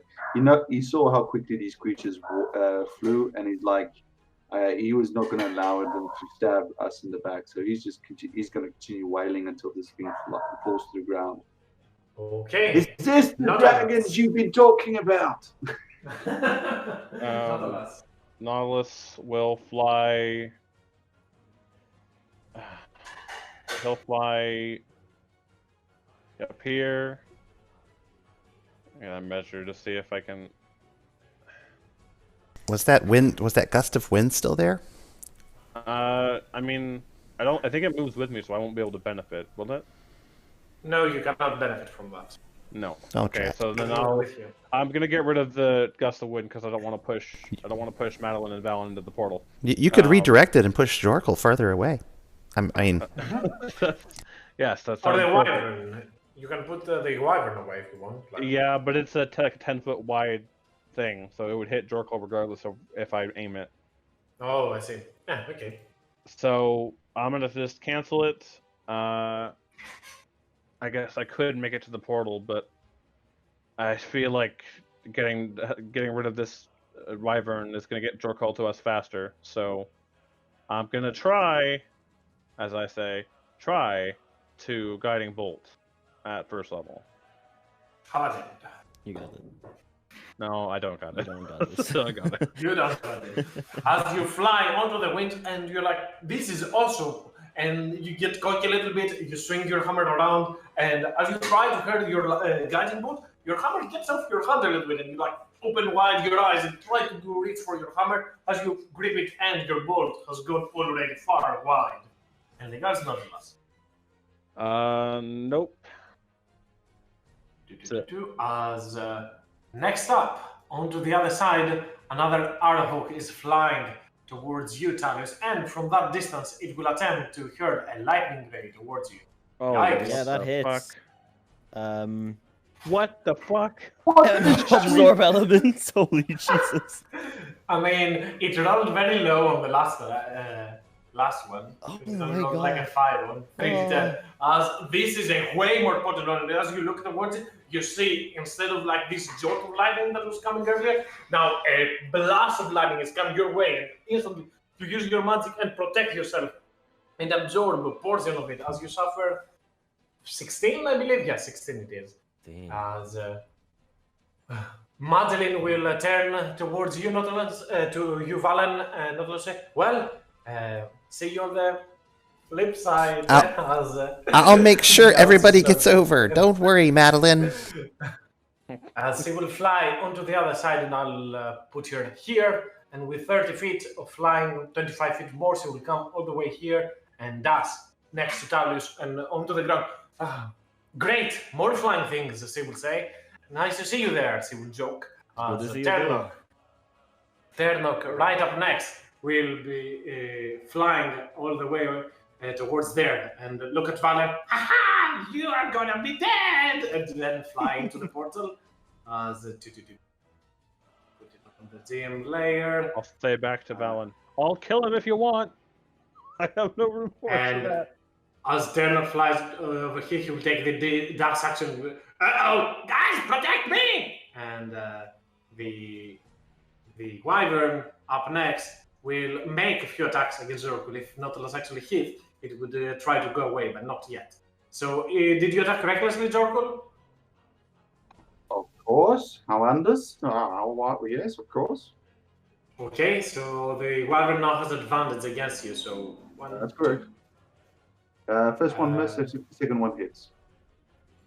18 points of that. AC is kind Nice of high cool. AC is, yeah. Yeah, but yeah, the wyvern will try to scratch you with its claws, but claws do not do much against the embodiment of dragon strength and ferocity, as though the claws do not do much.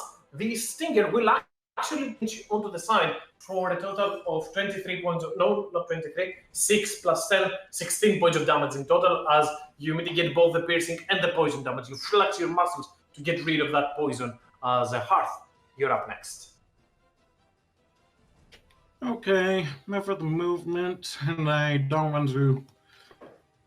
Well, in character, I wouldn't really know about what's going on the other side. On the other hand, there's a wyvern that's almost dead, so firebolt that as a parting gift. How about it? That hits. And then I get up right to the edge of the portal with 30 feet of fly speed. That would be my turn. Talius, you're up next. I don't really know how the flying and running speed kind of works. So, Pretty much if you do, for example, if you do 30 feet of movement, you still have 10 feet of movement from your mobile, right? But if you try to fly then, you have already used 30 feet of movement, so you cannot like move more than that. Okay. But if you fly 30 feet into ground, then you can dash an additional 10. If that makes Gotcha. sense. Okay. And this guy here, he's not on the. It doesn't really matter because he's already. Well, is he on like? Could I hit him if I was on the ground and I ran up? Very close. So I assume you can go like here and then fly 5 feet up into the air. Even if it drops you prone, you just fall 5 feet. It's not that big. I guess. I'm gonna do the safe option. I'm going to cast Mirror Image. And is that my action? Yeah, it is my action. Okay. I don't have a bonus action. As 1 Dalius translates into 4 Dalius. As you use your magic and split. As you almost like shiver like a tremor and split yourself into 2 and then 4. Any movement or anything else? Actually, yeah, I'll move around to. Yeah, right here is good. Just beside the tree. 15 feet. Okay. We'll go with Arrowhawk. The Arrowhawk first will make a lightning ray attack towards Madeline. That will not hit, and then it will fly towards you, above you, and it can multi-attack, so it can make also a big attack. So, first of all, a d20. The attack is going for an illusion. So 13 is the DC to beat, as the Arrowhawk bites at one of your illusion and instantly poof, it explodes into smoke. As the Arrowhawk flies all around and gets next towards you, the other Arrowhawk from over there will make a lightning ray attack towards Madeline, and oh, big yikes! It will fly and make an attack against Ternok as well. But first, lightning ray will not hit Madeline, and then a big attack towards Ternok. The attack hits. Ternok has at least resistance, I believe. Yes, so hopefully he will survive that. 19 points of piercing, which is 8. 9, right? Oh, 9, yeah, sorry, yeah, 9.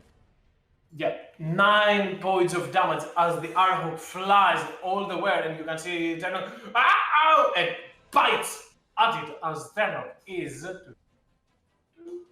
barely alive. With a single hit point left. Madeline would be so pissed if you killed Turnlock off screen. Imagine. Basically. Goes back to what's up? Valen, your turn. I'm gonna take one little sidestep.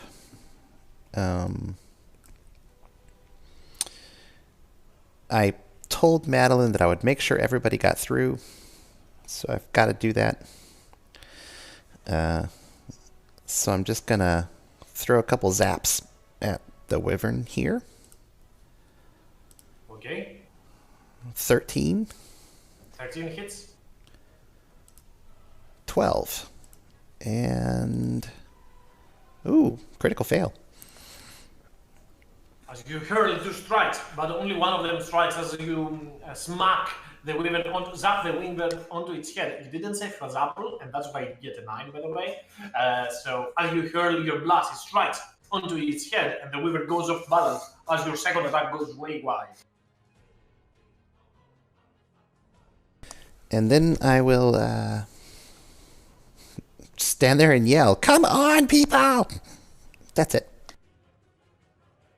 Jorkul, your turn. I just want to say, who again said that like the airplane would be better than tackling a red dragon? We're still right. We're still After right. this, I don't think we're ready to fight a dragon. Anyway, Jerkle will raging against the machine, or technically speaking, the wyvern will go reckless attack, and kill this thing now. Got it. That hits. Wow. Nice. Obviously, as you can see, the wyvern is trying to get away from you. But the second one will not hit. As Jorkul, you strike once at it, and instantly the wyvern tries to use its talons to get the fuck away from you. As you strike a second time and meet its talons in the middle. And they got Jorkul. No! And I assume that's your turn as Nautilus. This is a reference that not many, or maybe a few will get. Much like the Heavy and the Team Fortress 2 Meet the Spy trailer, I'm coming through. I know that one. Going right through. Okay, I'll put you onto the other map. Remember, you have 10 more feet of movement. Yep. So you can move wherever you like. I'll put it here. Still on the old map. Oh yeah, wait, give me a second. I only moved your token. They do not go together. Oh shit, we out here. Yep. I get there and I'm just like, Talius, what did you get yourself into? I don't even know. It's a lot of things. Okay, and I'll move to the center of the island here, and that's on my turn. As Madeline, right up next, takes a step forward. Turnok, get behind, and she will try to guile that creature. As she will make a thunderous smite, even. Gonna use that if it hits. So glaive, 19 hits. As the arrow makes a strength save and fails, getting hurled 10 feet away as Madeline moves forward to protect her little pesky friend. She strikes at the creature, and you can see as the arrow gets bolted to the side. Nautilus arrives and says a few words as Madeline says, Dalius, what did you do to them? As Turnok will turn to his normal self and say, uh-oh, protect me! Coming through! And the Wyvern right up next will attempt to take a dodge action and run away from you, Jorkul. Is that an opportunity attack or no? Well, he has a recklessly, so that's normal. I actually read up on that, and recklessly is for the same turn. It's not for the whole round. So it is a different turn. It's the Wyvern's turn, for example, so it doesn't carry out. Okay, no worries. That's interesting to note. I know. Good to know. Mm-hmm. Disadvantage. I mean, can't he make any attack reckless? No. When you take an attack action on your turn, it says. Oh. And you miss as you swing wide on the Wyvern, and it goes away over here. It has like 5 feet more. Hearth, your turn. Okay. 5 or 10 feet gets me into the portal. Okay, I'll put you there. Keep in mind you have 20 more feet. Yep.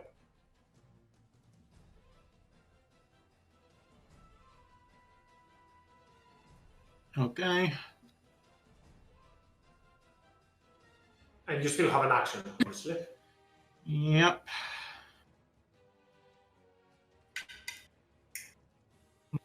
Well, I haven't seen these guys breathe lightning. Yeah. Let me use that socket I haven't used in quite a while. 2 plus 2 on the one attacking Talius. Last one on the. Okay. Ooh.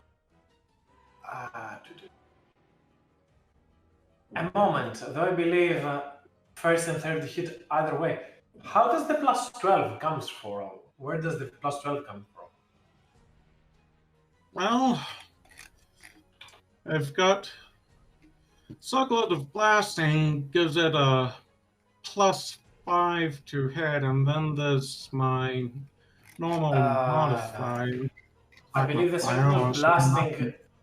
I believe the Circle of Blasting, because it can pretty much be used by anyone, not just casters. It gives you a +5 to attack, so it's not a +12; it's a +5, no matter your stats or anything. Pretty sure of that, actually. It's yeah. Notice it now. when it's an item, it uses the item stat strict. Mm-hmm. So even with that, both first and the third one still strike. But keep in mind going forward, because I just noticed that. Yeah, and it's not let me switch it to just the straight up +5 though. It's basically the same thing as like Mhm. you calculate your AC. Like for example, the things don't stack. It's like Yeah, a I flat know AC from. and it's not letting me take it to just. It's not letting me just leave it as a +5 though. Like in your character. Mhm. I'll see how I can turn that. I can find a way to make use of that. But in the meanwhile, you hurl 3 blasts of energy, 3 rays, 2 at the first one and 1 down at Madeline. And the first one and the third one will hit as the one was scrapes by as the arrow gets sharp. They do not have any resistances to that as both of them get some fire damage. And Talius, you're up next. Half if you want to move a little bit more, feel free. How high up is this guy for me? He's in melee range. Oh, he is? Okay, cool. Yeah, try to Booming attack Blade. him. Been a hot minute. I'll, Booming Blade, regular attack. Squoosh. Hits. Good. Alright. 17, I will. Run away! Oh, actually, yeah, bonus action as well. I'll attack again. Oh, with healing potions, is it an action to take one? It's an action, yes. Yeah, okay. Then I'll bonus. Alright, yeah, I'll bonus action attack again. Blade. Ooh, not good. No. Yeah, okay, and then I'll run. I'll make it over to the group actually. 20 feet. I'll start flying, jump and fly, and that'll be my turn. As the Arrowhawk first will attempt to strike you with its lightning ray, so that Is is an opportunity attack? nope. As its turn, God. it plays right after you. Oh, okay, so good. that Like, means oh, no. it's an illusion. So it zaps an illusion away, and then it will move towards here. So roll me. I believe 2 illusions are down, so Yeah. only 1 remains for you. Roll me the damage for your booming blade as the creature moves. Haven't had And that I in roll a for while. the last attack. I believe the last attack. Yep. Yikes! 11. As the last attack goes towards an illusion as well. You can protect that illusion. The DC Well- to meet is. Go ahead. I was gonna say I can't. Can I protect? Can I specifically? I guess I can't really tell what Talius is, right? I can't protect No, him. no. As a Protect me. specific. You would not be able to do that. So I'm gonna roll with disadvantage, which means that the illusion does not get hit. As the arrow flies and tries to bite at the illusion, Nautilus protects it as Talius. You hear, I'm over here, dude. And next up is the other arrowhawk that will try to strike at Madeline with not success and hurl a blast of energy at. Oh wait, D3, not at Nautilus. It is as it will try to fly away from Madeline and blast Nautilus with energy. Does an 18 hit Nautilus? That's my AC. And that strikes as Madeline will make an opportunity attack with her glaive. Oh, why Not don't hit. Tempest clerics get resistance to this damage? Valen, you're next. Can I actually see through the portal all the stuff that's going on? And I don't want to actually see it, but like I can peek through the portal. You can see that they're fighting. Yeah, you move onto the swirling circle and you can see that they are fighting over there. Can I see anything, what they're fighting? Is there an enemy that is close to me? And again, I don't have to really see it. Just if you... These creatures they are fighting. Okay, I'm just gonna lob 2 blasts through the portal at that thing. I'm gonna like try to lean my hand through the portal. Okay. Is that a bad idea? I mean, it's a little bit weird with roll 20 how it is, but I do not mind it. I'm just gonna roll. I assume you're hitting the one that is closest to your allies, so make me the attacks. I'll just transfer them to the other side. I'm just trying to make some zappies come through. That's a 19 to hit, and then a 18 to hit. Zappies do come through. And, yep. So is this a 21 points. Earlier. Is this a 2-way portal? Can we still see it?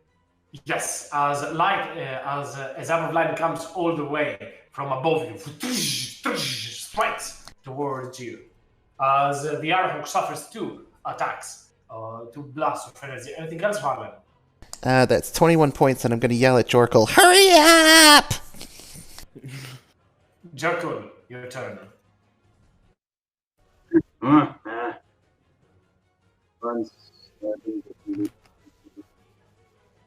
I cannot hear you, Jorkle. Run towards the portal. Going, and then flies, kind of like windwalking. Your mic is very quiet, by the way. Like Yeah, really, it's very really muffled, and not only quiet, it's quite muffled. But I assume Jorkul is just flying towards there. I'm coming, with his great axe in his back as he flies towards there. Basically, he's like his legs are, he's stepping in the air, kind of like but he's going. Nautilus, your turn. Okay. Well, I'm gonna move into Tallius' space, probably walk through one of the illusions, take a swing at the flying, whatever that is, beast, with my hammer. Pop. Not advantage, unless I can get. I can. Hit. I mean, I can flank, can't I? Yes, you can. If you fly around, I assume you can. Yeah. But Nautilus, you take it to the skies, fly above it, then land right behind it and strike with a powerful Warhammer blow. So, yep, that hits. Okay. Not Giant Smite. I keep forgetting to turn that off. It's okay. Do I get the idea that he is resistant to that lightning part of my hammer? No, it is not. As you strike at it, and lightning goes through it. Oh, bitchin'. I'm not useless in this plane. You might be later on, but not now. Oh god, yeah, I forgot about thunder damage. Oh no. Oh, good. Who am I? Anything else, Nautilus? No, I think I'm... Actually... Yeah, you know what? I think I'm gonna do it. Tallius, you suddenly feel lightning around you, and I cast Shield of Faith on Tallius. Hell yeah. As Nautilus flies to the other side, strikes at the creature, then points towards Tallius, and a zapping energy shield appears around you, Tallius, for a moment, as it might come in handy, as the Arhawk will hurl a lightning ray towards you, but it will not hit, as the Arhawk flies closer towards you. Madeline and Ternok are up next. She will turn and use 9 of her lay on hand pool, I guess, to heal Ternok. Please put yourself at a safe spot, she says, as Ternok regains some hit points and becomes invisible on his turn. Ternok just becomes one with the shadows. Come at me, big fellow, she says as she swings her polearm around, as the Wyvern will leave, and the Hearth, your turn. Okay. Well,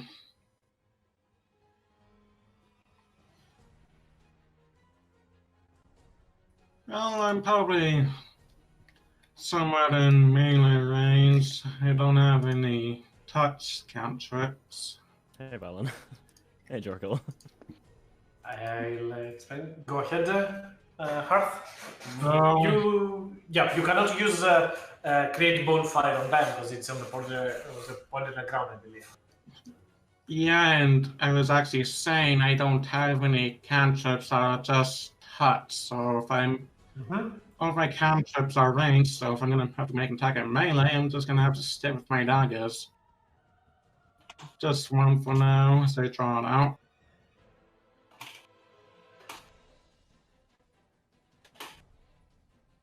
You do have advantage also because Nautilus is flanking, so roll for maybe you get a critical.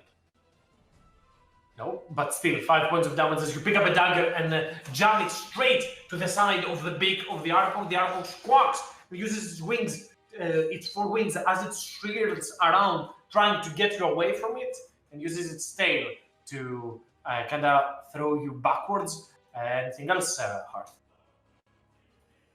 No. And give me just a second. This is And Talius, you're up next. I will. What'll I do? Yeah, I'll just booming blade this guy in front of me. Okay, with advantage again. Yep. That hits. Yep. Whoosh. Don't really want to leave Hearth, so just a regular bonus action attack as well. That hits as well. Right. There you go. And that's my As you turn. strike twice at the arrow, 1, 2, a quick hit, and onto the wound with your luck blade, you see energy emitting over there and surround the arrow as it will take a dodge action and try to get some distance from you. And roll me the damage. Yeah. Well, still 6 extra damage. I'll take it. 6 indeed, as you see the creature flies away to get some distance from you. You can guys make attacks of opportunity at disadvantage because it is dodging right now. I want to use. I'll just let it go. I'll take a hit. I've got Talius some. would let it go. I've got some plane of air fight music. Oh, I If don't have- never mind if I skip. It's disadvantage, right? Disadvantage, yeah, so 15 still hits though. Well, that was advantage. Oh yeah, I guess it's the same thing. I'm stupid. Whoosh. Oh, nice. As you strike at the Arhawk, Talius, as it tries to go away, and you can see it tries now to flee for its life. As next up, the other Arhawk will make an attack first towards Madeline with a zap, and then fly towards her and make a normal attack. This one will hit as Madeline uses her reaction to make a glaive attack. But that will not hit. Yikes, 19 is a lot. As Garhawk flies, and though the lightning ray misses, Madeline goes to the side. Garhawk flies with speed and fervor and actually manages to bite Madeline by her shoulder. Ah, that stings, she yells, as Valen, you need 5 feet to go into the portal. Okay, I move 5 feet into the portal. Boop. Yeah, you're here, pretty much. I'm gonna go slightly backwards just to get a little bit of distance. And down. Yeah, down. And then I'm going to just throw 2 zaps at the Arrowhawk that's hassling Madeline. That hits, and that hits. And 19 total points. As you go a little bit downwards, descend a little bit, and then strike from below, 2 strikes straight to the chest as the Arhawk puffs up, gets pushed upwards a little bit as Madeline prepares to assault the creature. Anything else, Madeline? Yes, it looks like Madeline has taken some damage. Is that correct? Yes. Okay, then I'm going to lop 2d6s. Is that what it is? Mm-hmm. The thing is funky looking. Boom. 2d6 plus 4, I believe, is your modifier now. Yes, plus 4. So 4 are temporary, but yeah, 20. 12 points on Madeline. I'm going to shout a word of encouragement and then off to the corner into the portal. Jorkle, come on! And then I'm all done. Jorkle, you need 20 feet to get here. Okay, 20 feet to get to the portal. And do I have enough movement to get to this creature here? Yeah. And because I haven't moved the previous turn, I didn't take it back. I would need to go into rage again. As he sees Madeline being attacked, he goes into a rage and he goes, "She has not paid yet, not paid, my dear." And he goes and he starts hammering at the thing's backside. Okay, make me the axe. You can have advantage from flanking, by the way. get that. Okay, then he's not going to do it recklessly. He's just going to attack it as he's like, because I'm flanking. Nice. Wee.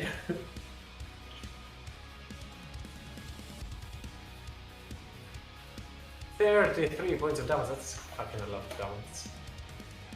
As Jorkul flies towards there, and as he flies through the portal, you hear, "Not the one that promised me beer!" and slams his great axe onto the back of the arrow. Then picks it up and strikes a second time, a powerful blow, as the arrow goes away and tries to get away from this place. Not These look like more like the baby dragons from my homeland. I'm gonna move 20 feet here. Can I still reach the creature? Yeah. Yeah. I'm gonna give it a nice whack with advantage because of Jorkul nearby. Yes. Or I am at raging. one. Yes. I think I just made that normal. Oh, no, it didn't. Never mind. 22 hits. Yep. That fits. Pop. And that's, you know what? I'm gonna move here as well.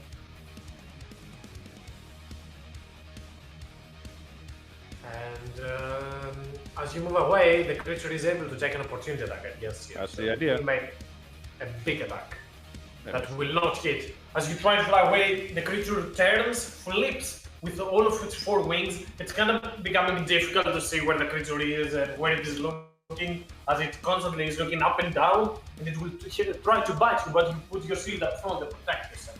As next up, the Arrowhawk here will first hear a blast of energy. I mean, I'm doing to the ones that are in front of me. So, Hearth, that is you. Lightning Ray. Defending. Lightning Ray, I said. As the creature will strike Hearth with a bolt of lightning for 17 points of lightning damage, and then fly all the way towards you, Noctilus, for a big attack. And I need to make also a dex save. And I make the dex save, so I suffered 6 points of flame. As the Archon zaps Hearth, and as he zaps Hearth, your signet on your hand flares up with a hellish color, with a hellish hue, as flames appear next to it and scorch the creature.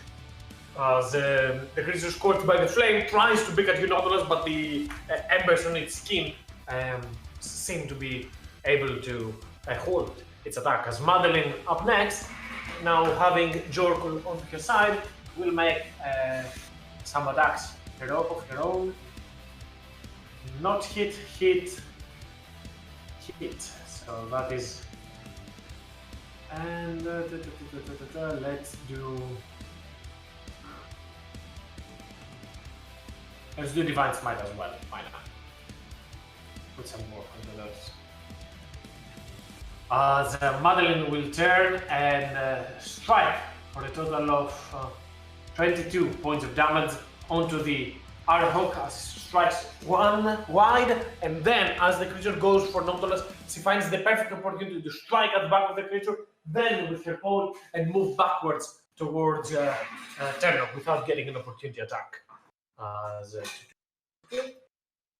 Ternok remains here. Hearth, your turn. Okay. That Arrowhawk has made a mistake. It has attracted my attention. So, Lightning Bolt. Lightning bolt to which one? Sorry, this one. That one that hit me. Let's see how much Okay. am I getting hit by lightning. As you get zapped by lightning, you take a step back, use your signet, and then start channeling, and red lightning comes all around you, surrounds you, and then blast the creature down. As let's say it fails and suffers 25 points of lightning damage. Anything else, Carl? That will be all. As Talix. I'm gonna move this guy over here. Boom, blade. Actually, I'll go for flanking. I think I have to go here for that. 10 feet that way, okay. Blade. Whoosh. Okay, we'll double 21s. Presume that hits. Yes. Ooh, nice. And then, so I moved. And I'll move over to this guy over here. And actually, no, I'll stay where I was and I will bonus action attack. Try and kill this guy first. Okay. Where is it? Go.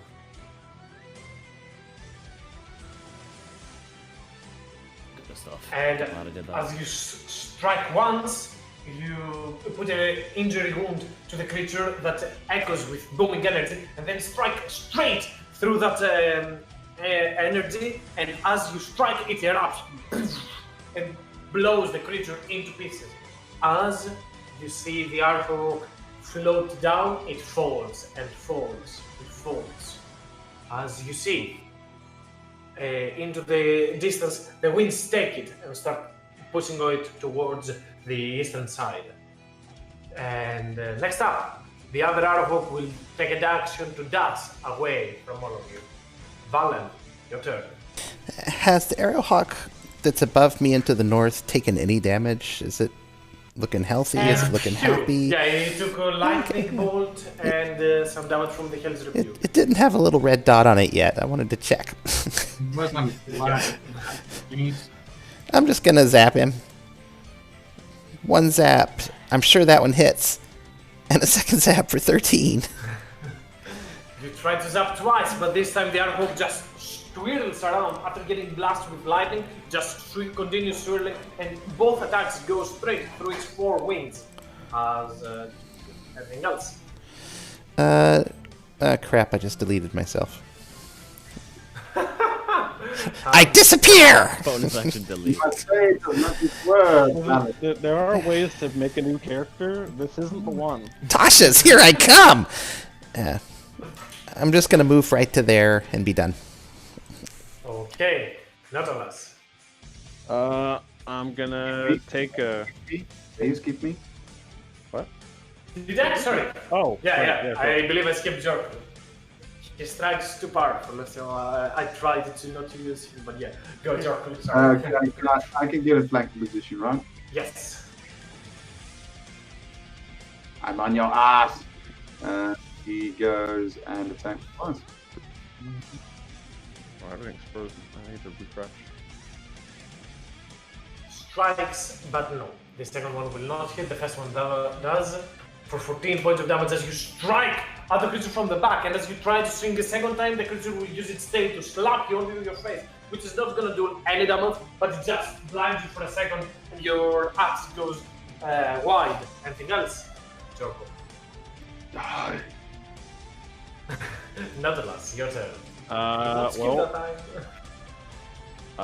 Yep, I'm just gonna, when my character sheet decides to load, because I had to refresh. Come on. Oh, there we go. Okay, so advantage, hammer swing. Do I have the shield out? I guess I never really took it out, did I? You never took it out, actually. Okay, well, you know what? I'm gonna give it the beans. 2 hands. Ooh. Hey. That was worth. Hey. Hell yeah. That's 26 points of damage as Nautilus, you drop down your shield, pick up your because you have already used it. I said that you dropped down. Oh, right. No, I had my shield. Yeah. Right. Yeah, you had, but mechanically you didn't have it, but we forgot that you had it, so I guess you drop it to the ground and strike with your Warhammer onto his chest and zap it with lightning extra, as the arrow will be taking a dodge action to get away. You can make opportunity attacks, guys, if you want. Oh, yeah. I'll hit it again. Try to. Jorkul as well, Heart as well. I didn't hit it again. Is this a party? What is that? Everyone hits. Jorkul hit can it? also make an attack. I Yeah. didn't hit it. Oh, wait. An 8 does not hit. No. It's disadvantage. Yep, reminder for everyone. I rolled the 20 as well. That's so sad. Yeah, so 14 does not hit, 13 does not hit. So only Darius actually manages to wound it the second time. However, I do suffer the damage from Booming Blade, I believe. No, I don't think I hit him with Boom Blade. Yeah, I didn't. That was the last guy I killed him with the Boom Blade. Correct, yeah. So the arrow just slowly flies away as Madeline turns, flies towards you. She was here, so she can fly all the way here. Flies above you, swirls her collar, her glaring point towards the northwestern side. Hey, what is that that's coming? And as he points towards that, you see a few flying silhouettes. Ternok just goes and hides into that brush or something. As Harf, your turn.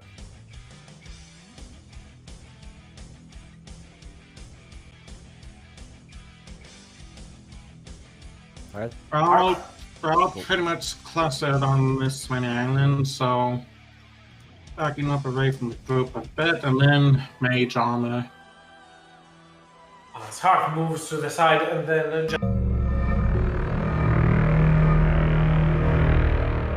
Well, Yancy Ben is the Prince of Evil there. none of them. This is the Grand Caliph. All genies actually favor him, at least the air variety. So this statue is nor sinister nor something of good. It's a symbol of royalty to this plane, if that makes any sense. Suppose kind of makes sense, but I was more wondering if not so much genie, but it's bits of the two elemental princes they prefer could tell Hoth about the ethical leanings. Again, because I have not studied much of them, you said the other one was Imix, or no, Imix is of flame. You said Yancy Bin, and who else you said? I can go over a quick look and suggest. Yancy Ben for evil air and Chan for good air. I cannot find the other one. I can find Yancy Bin, but in any case, as I said, for now, I'll put a placeholder slash a note onto that because I'm not entirely sure. But for now, this stands like as the Lord of all genies. Keep it as that for now, and I'll do a little bit more research on that later on. Okay, and just another thing, I'm trying to search for Caliph for clarifying. What is the spelling I should be looking for? Come again? If you're trying to search for Caliph? Yeah, how do you spell his name? I believe I have it written somewhere. Actually, I put it on Lore and Info right now, so here it is. Caliph Mutiv Kufur. Caliph Matuf Kufa, but that's Noble Afridi. Not. Oh, okay. I see. Well, as I said, because there has been some confusion, I understand. From now, this is just the Grand Caliph. This is the statue. This is what it is. Not much other than that. It is like the Lord of Genius. Only that. As basic as it can be. If that helps clear things up. Barely. Let's just forget I said anything and move on. Okay. Do ask me after the game, or at least provide me some information so I can wrap my head around and give you the information that you were seeking. But going forward, again, Mistral will create both food and water for you. And as you're all looking around, you see the signs of a temple that has been in disarray, quite broken, and much damage has been done to all that. Yeah. So you said a certain lord, so a genie lord. You said his name was Sohan, correct? Yes, that is who we're looking for. And why are you looking for Sohan the Flawless, as they call him? we believe that might be the one that Madeline's sister is looking for. Oh, I see. Well, I. Okay, Alan, no worries. As she turns and looks towards you, I know a way towards Hull, but it is miles apart from here. There will zephyr winds have to carry you all around the elemental plane of air. It seems that you are quite far away from all that.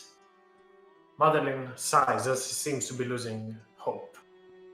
Globus and all. Is there any way that we can get there quickly? Rather than the winds taking us, is there any other form of transportation that we could use? My dear, I do not believe that you you would want to fly to your deaths in order to get there. After all, what it is a quest if you never get to see the destination, if it is paved in blood up in front of you.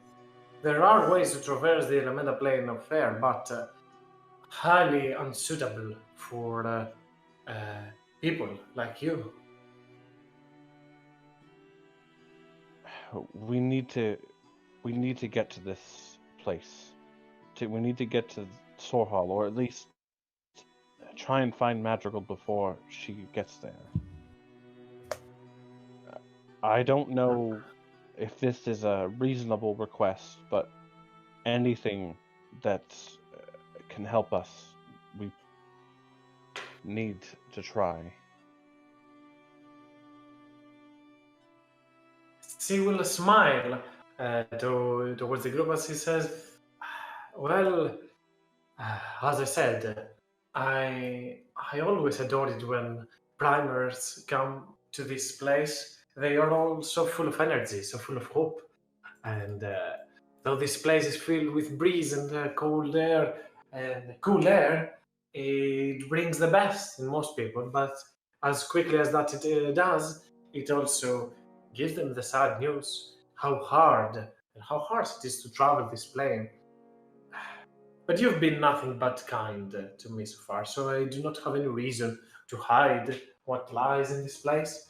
There are many ways that people can travel over the wind, but if you want to cover that much distance, and if you're in such urgency, as you say, there's only one way through a gigantic vortex. The vortex of Mistral wind. She says as she looks towards the north, smiling. This is where, after all, I got my name from. But I can tell you that it is deadly to go through. Only powerful genii and a few mortals among them have ever done so.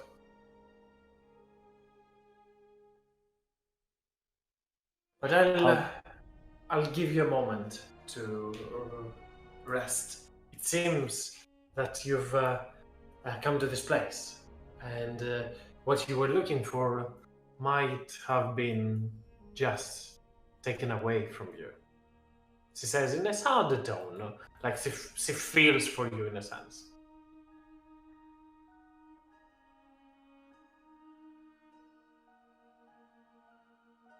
Nautilus takes a deep breath and then looks at the rest. Well, there's two options, I guess.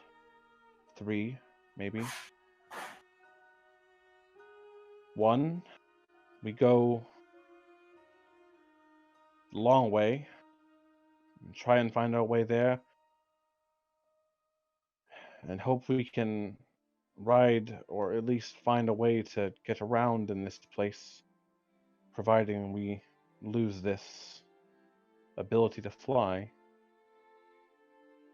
or we take our chances with the vortex. And they don't seem like very good chances.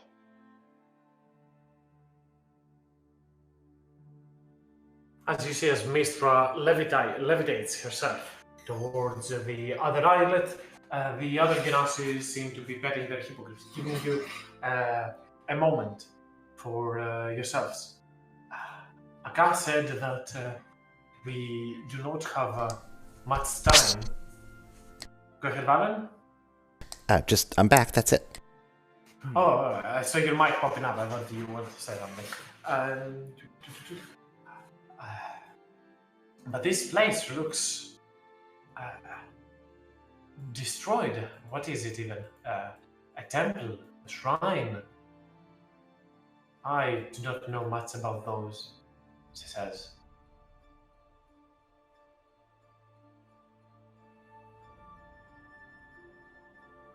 DM, can I? This is like a 1 in a million shot. And I know this is not how this works in any sense of the word. I know that at level 10, I get a 10% chance at a divine intervention. Can I try for a 6? Because I'm only 6 levels of cleric. No. No. I cannot do that. Sorry. Darn it. Well. As you stand, go ahead, Jordan. Now, just all things considered, Joker was saying, it's nice. We are here. We might as well. We have tried our luck once. We might try it again. What is the worst that can happen? Oh, death. I die, you die, we all die. Any combination involving death, really. Once I I'm agree always with for my a gamble. Look, I'm never going to say we should give up.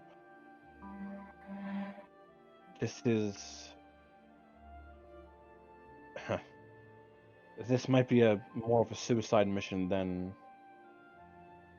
anything else. As you say that words, Nautilus, you are about to continue your speech. As you hear an energy swirling, almost like it is charring the energy around us. And the moment that happens, you see a few small gateways appear in the distance. And through all of them, you see the same thing. The elemental plane of Earth, as through them, one by one, quickly, some creatures come out. As give me a moment to put them onto the map.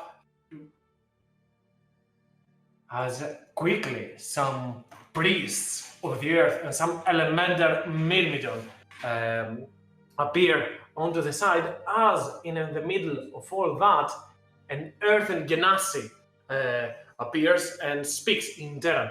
Did you miss me, Mistral? Now it ends. And the moment that happens, Mistral yells, quickly, stop them! As he levitates herself all the way back here, as the Genasi try to mend off the Myrmidon, the air elemental Myrmidons. Nautilus, Talius, Valen, Harp, and Jorkul, you see, onto the side from that portal, the earth and the stone becomes like loose pebbles as it moves and glides through, and in front of you, 2 earth elemental appear. Mistral turns towards you. Newcomers, help protect the temple, and we'll talk after. I don't like some initiatives. Now, bear in mind, you do not have to deal with the ones above. The Genasi will be dealing with them, but you might have to deal with the ones below. Okay.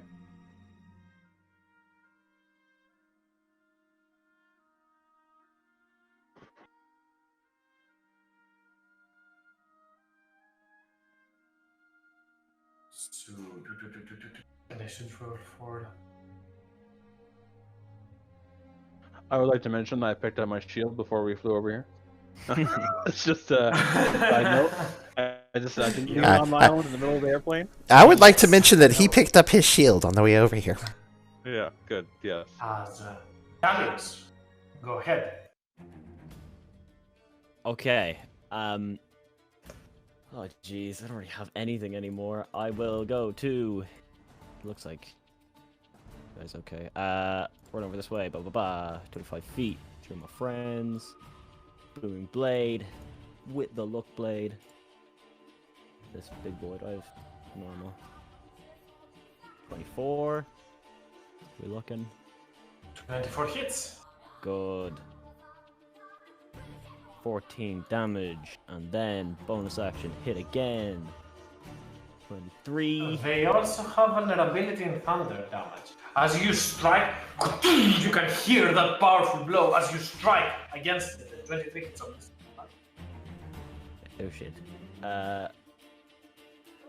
8 extra, and I will jump back to here.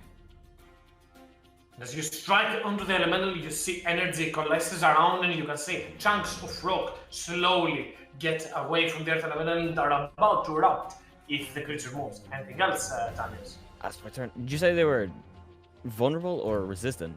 Vulnerable. Oh, okay, never mind. I thought it was a bad thing. Good stuff. No, Okay, no. that's my turn. Jarkle, your turn. He goes like, not last. He screams. He pulls out his axe and he goes, not last. I need something blunt. And he starts whacking at it with his axe while going into a wide front range, so to speak. He's just took a break. There's no Can and there's no Nautilus no respond? Sure. You have a base. Oh, that's right. And he takes out the mice. I like to remind you. just say it. And he takes out. Well, he's like, oh, that's right. And he'll take out his hand axe and his mace and start whacking at the creature while enraged. Oh, that's kind of funny. I like that. That was a good. You have a mace? Oh, I forgot about that. Not He will metagaming. do- If I No, he's First one to that's correct. correct. He's like, oh, that is blunt. Anyway, he'll go. It's not considered a fiend or undead. It's just normal mace. So, first attack, second attack, and then third. Not just 2 attacks because I use bonus action to go into. Bonus action to go into rage.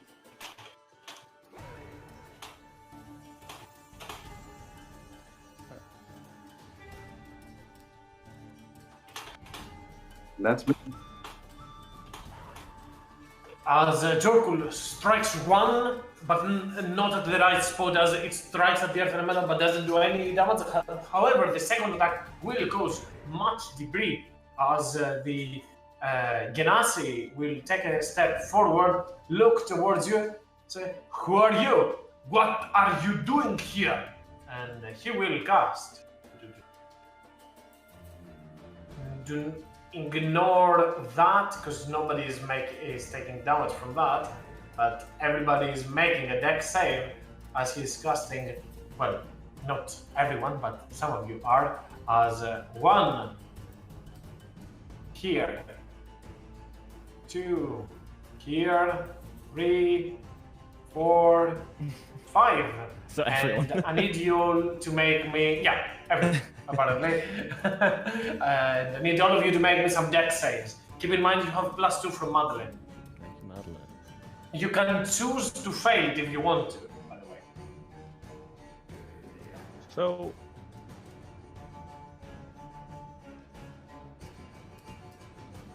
how far does it put us on does it put us on a pillar like a certain amount of feet in the air, or is it just It puts you 30 feet up in the air. So I believe the only one that actually makes it is Dalius and Nautilus. Oh wait, Jorkul, you also have advantage, so you can see it as well. So both Valen and Hearth, you are forced to go all up onto those pillars up ahead. As Jorkul, you can choose if you want to avoid it or not. He avoids it. Okay. So do I take damage if I stay on it? No, you just go 30 feet up high. If it I'll pinches take you, the high you ground. see it. I'll take the high ground. It's over. Okay. Madeline will save and stay down as this splits you. Talios, are you going up or down? Staying. I'll jump down. I would have.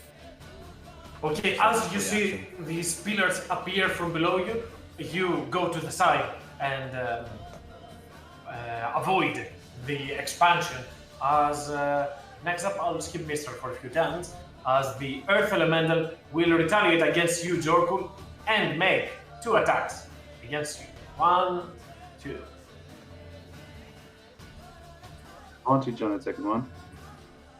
Correct. So this is the first attack. I'll take those 2 as the first one, and this is the second one. But it will not hit as the creature turns towards you and strikes at you, but you put both of your hands in to protect yourself. And though you absorb the blow, you do suffer a little bit of damage. As Tenok is all the way up with Nautilus, and you will just jump onto the other pillar. As next up, one of the priests down there will cast Shatter to all 3 of you into the middle for that, striking at Valen, Nautilus, and Hearth. Make me a con save.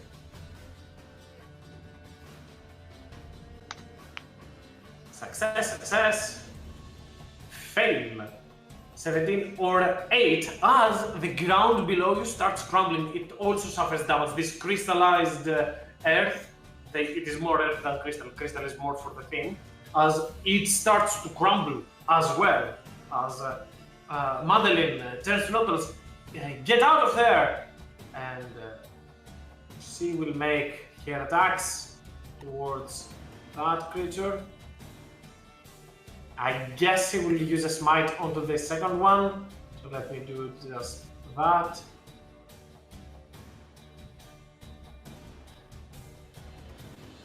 Wow. This is 3, That's 5. sad. No, that is less than I should be. This is like 1 less, but in any case, that's 9 points of damage. Right. But I don't know, at least it rolled good for the glaive. Let's see. 27, which means 13 and 9. 26 points of damage against the Earth Elemental as he moves forward. And Hearth, your turn. Your pillar, Nautilus pillar, and Valen's pillar all have suffered damage already. Okay. And shouting down towards that Dynasty that first spoke up. I don't claim to know what this is about, but you attack my house, I will defend them. And with that, plopping down a fire sphere right behind him. As you lift your hands up, and behind the Genasi flames wreath as a flame spirit appears. I don't remember how much it sees after. Yep. Okay. Got it. As yeah, Hearth, your spirit plays right after you, correct? Says initiative, takes its turn right after mine, yep. So yeah, go ahead.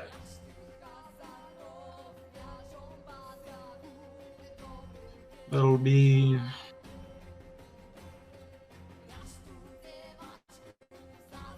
13 and 12, none of them hit as the flaming spirit tries to strike at the Genasi, but its magical armor will protect it as it is under the effects of mage armor.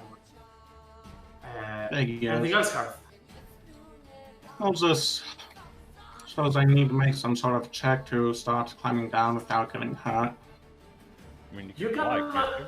if you want, you can fly, yes. Oh, right.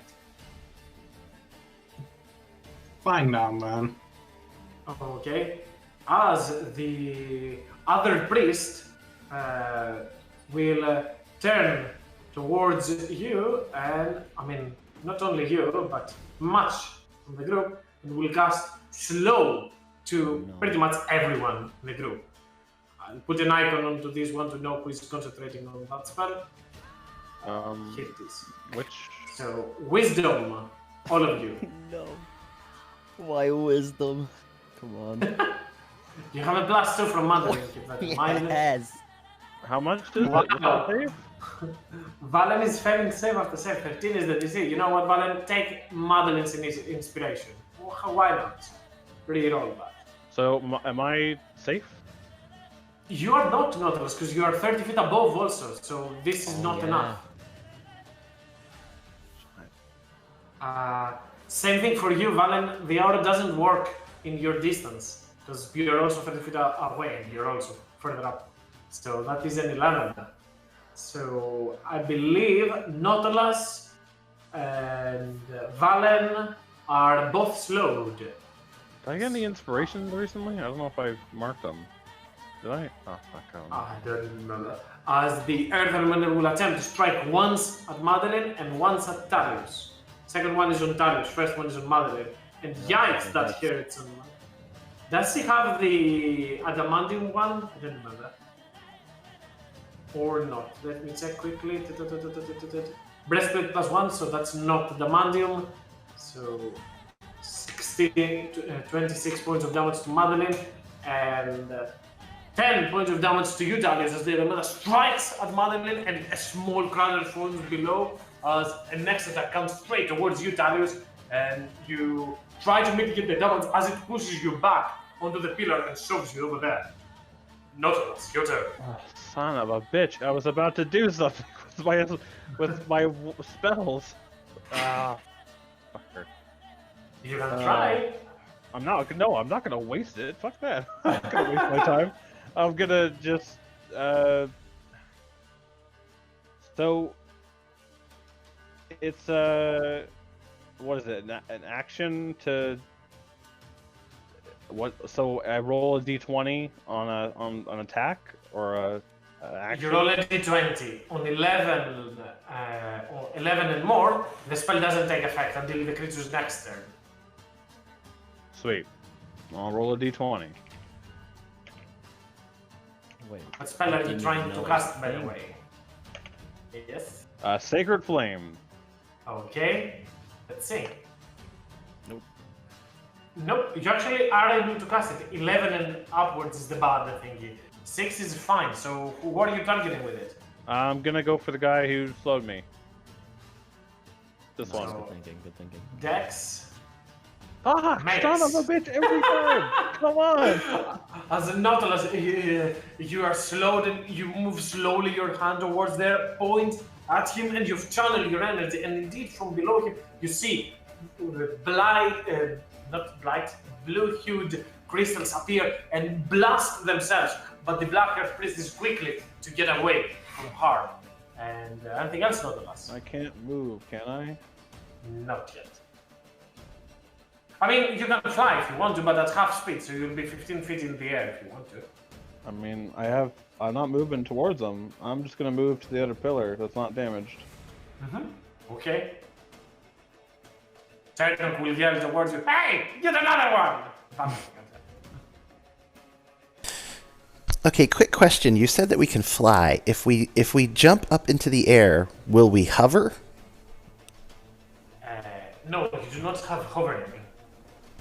So it's more like enhanced jump, or like. Oh wait.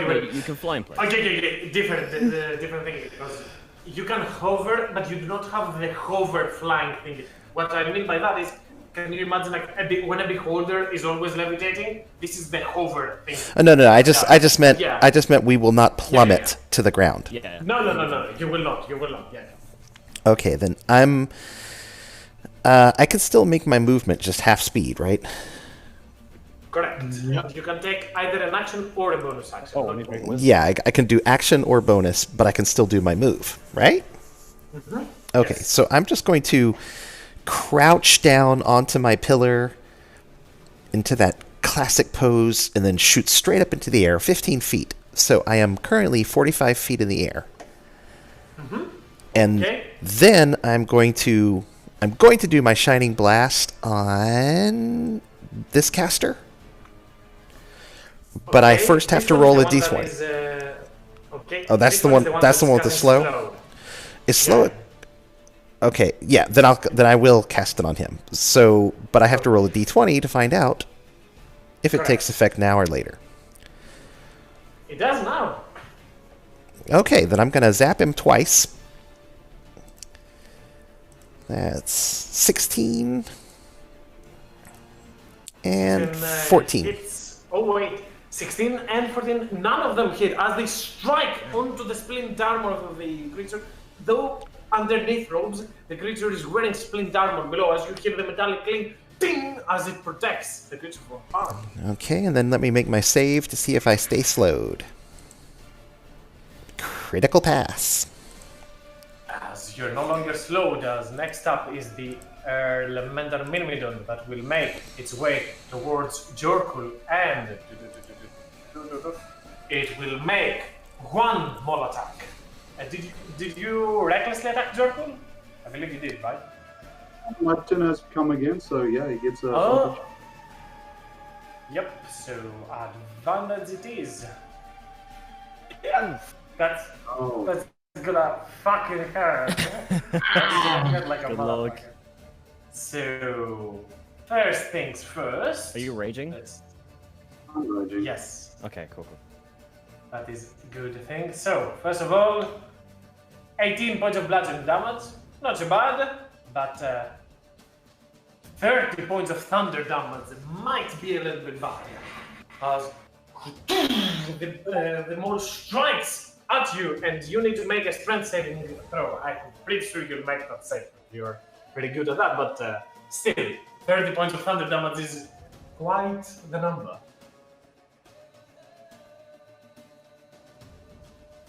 That's not kosher, bro. You've just basically quartered me. So, give me that strength save, Jorgul. Yeah, okay, you're not stunned, and then you didn't need to roll a d6, and it recharges as the Elemental Myrmidon moves towards you, Jorkul, and brings down its maul and blasts on you. As Talius, you're up next. Okay. I'm going to run up to this guy. How much movement do I have, actually? Okay, I will run up to this guy. Booming Blade. Again.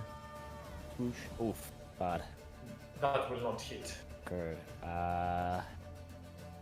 I wanna... Jorko looks like he's in a bit of trouble. I will... Yeah, okay, I'll run over. 20 feet. Action Surge. Booming Blade again. Down. How about it? Come on. A lot better. Is that hit? That strikes. Yep. Okay. Ooh. Yikes! That's 29 in total. Hell yeah. And then I lot of will damage. bonus action regular attack on this guy. That hits. And I will jump. Where will I go? I'll move to here. Yeah, we'll go there. Okay, risky, I like. As Talius, you try to strike at the earth elemental in front of you, but you only hit solid rock, and as the creature tries to hit you with its slam, you just jump and bounce off of its hand and pierce your blade onto the earth elemental Myrmidon's shoulder. As the creature is enveloped in reefs, in booming energy, you pick up your blade, strike a second time as you somersault backwards. The creature tries to hit you, but you have already gone too far away. As Can I move to here instead and give Madeline flanking for her next attack? Works for me as well. Yeah. Cool. Jorkul, your turn.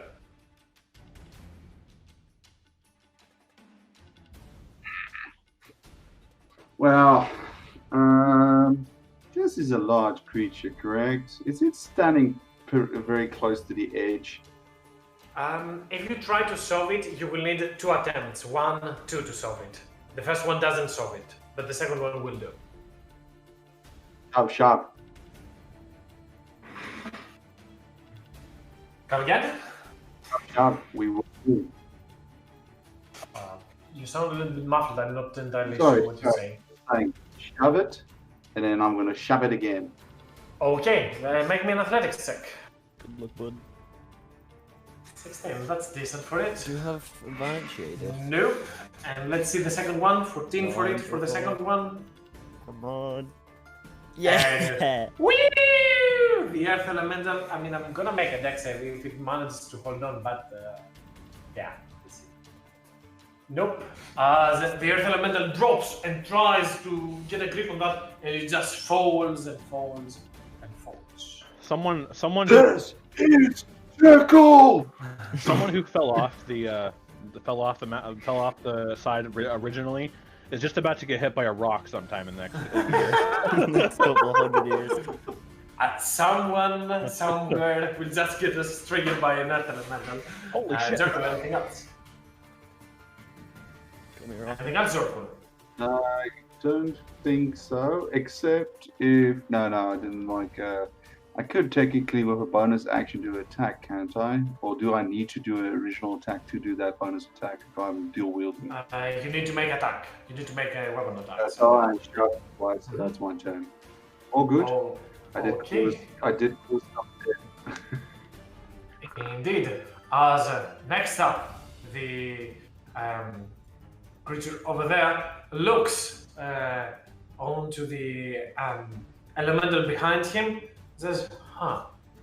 Is that so? Well, let's see about that." And he moves his hand forward, and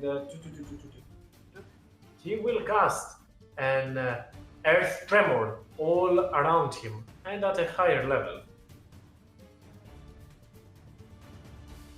Wow, this is extremely low. This is a 4th level spell slot, by the way. As I need the elemental to make me a dex save.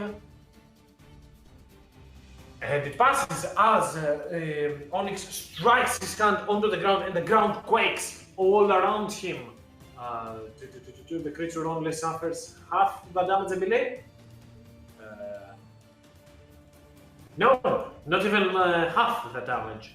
As Mistral on the other side will quickly say towards you,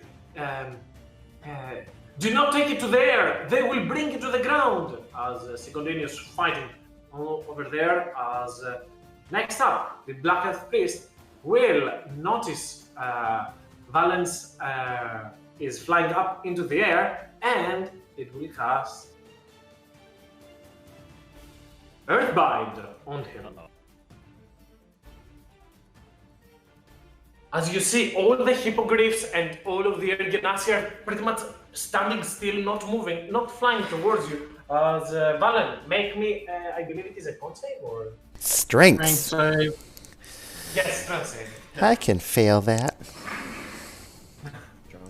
Yes, that is a fail indeed. As you fall back, you only are 15 feet up in the air. As you fall back down onto the pillar and suffer 4 points of bludgeoning damage and drop prone as you get stricken against that pillar, as he smiles towards you. And that is also concentration. I'm going to put that mark as well. As Madeline, after getting stricken with that blow, she will cure herself for Talius. Let's do herself for 20 points of healing. She'll grab herself and goes through healing energy to correctly, Hearth. I believe you suffer no damage, Valen. That is correct, Hearth. Thanks for the catch. As Madeline grabs herself and cauterizes the wounds. Hearth, your turn. Okay. So, did you know that the fire spirit is immune to fire damage? Here we go. So, in other words, I can just fireball, get all of the priests and the genasi, and not have to worry about my friend being taken out. Okay, you do not hit the Myrmidon, or do you hit that one as well? Oh, if I can hit all 4 of them, then yeah. Yes, if you Like it, put yeah. it. No, I believe you'll have to hit Zorkul if you try to hit. Oh, from here. Yeah, okay. I see. Yeah. Yeah. So roll me the damage. I'll make the saves. Oh. 29, that was a 1. I believe only the first So this guy will take the full damage from that. So 29. That is 14. That is, I believe, 14 for the Myrmidon as well. Yep, 14. And he as well suffers 14. So the Black Earth Priest, the one that has a DC 14 on his con save, keeps the slow Nautilus. The other guy that has Earthbind and Valen fails. So Valen, you're able to fly up again. As anything else, Hearth? Well, that's all for Hoth. This is time of Fire Spirit. Maybe I should name him somehow. Okay, seeing that you are quite an enemy to be reckoned with, the Black Earth Priest will use his action to center on you, Hearth, as a second level spell. That is a total of 13 points of damage, which also make me a con save for that. Heart's elemental still got a hit as well. Okay, so 6 points of damage is that you suffer. However, yikes, not this one. 2, 3 of those pillars are all destroyed because they suffered 19 and 3 and 13 now. 30 damage in total is enough to destroy them as a Hearth and Valen. Both of you fall from 30 feet downwards and strike against the ground. So, No, I went down into the ground instead of being on top of the pillar. correct. This is only Valen. It is hard with the terrain. Yeah, apologies for that. As Valen, you go up and then down again. Okay, so does the 17 hit Onyx?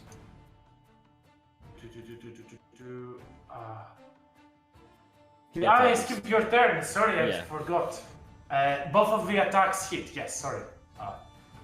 Because it's not on the initiative, I tend to forget. But both attacks hit. And Onyx is not concentrating on any spell. So, as the Flame Spirit charges the Genasi from back, the Genasi seems to be understanding that it has to deal with more serious opponents. But, Hearth, you make me another con save. Now, this one is for your concentration. The first one is for Sutter. You keep your concentration as well, as next up is the Earth Elemental that will split its attacks. 1 to Madeleine, 1 to Talios. I believe I hit Talios for 19 points of damage as he strikes towards Madeleine. She's able to absorb to avoid that hit as he gets out of the way, and debris are splintered over as the creature strikes to the ground. As it turns and strikes you onto the chest, Talios, and you drop into the ground. Somersault right back up as Nautilus. You're up next. All right. Shit. All caps. Do I want to move off this pillar? Yeah, I guess. I'll fly down. I can only fly halfway down, can't I? I'm still slow. Right? Yeah. Yep. You can fly 15 feet. All right. Well, I'm halfway down, I guess.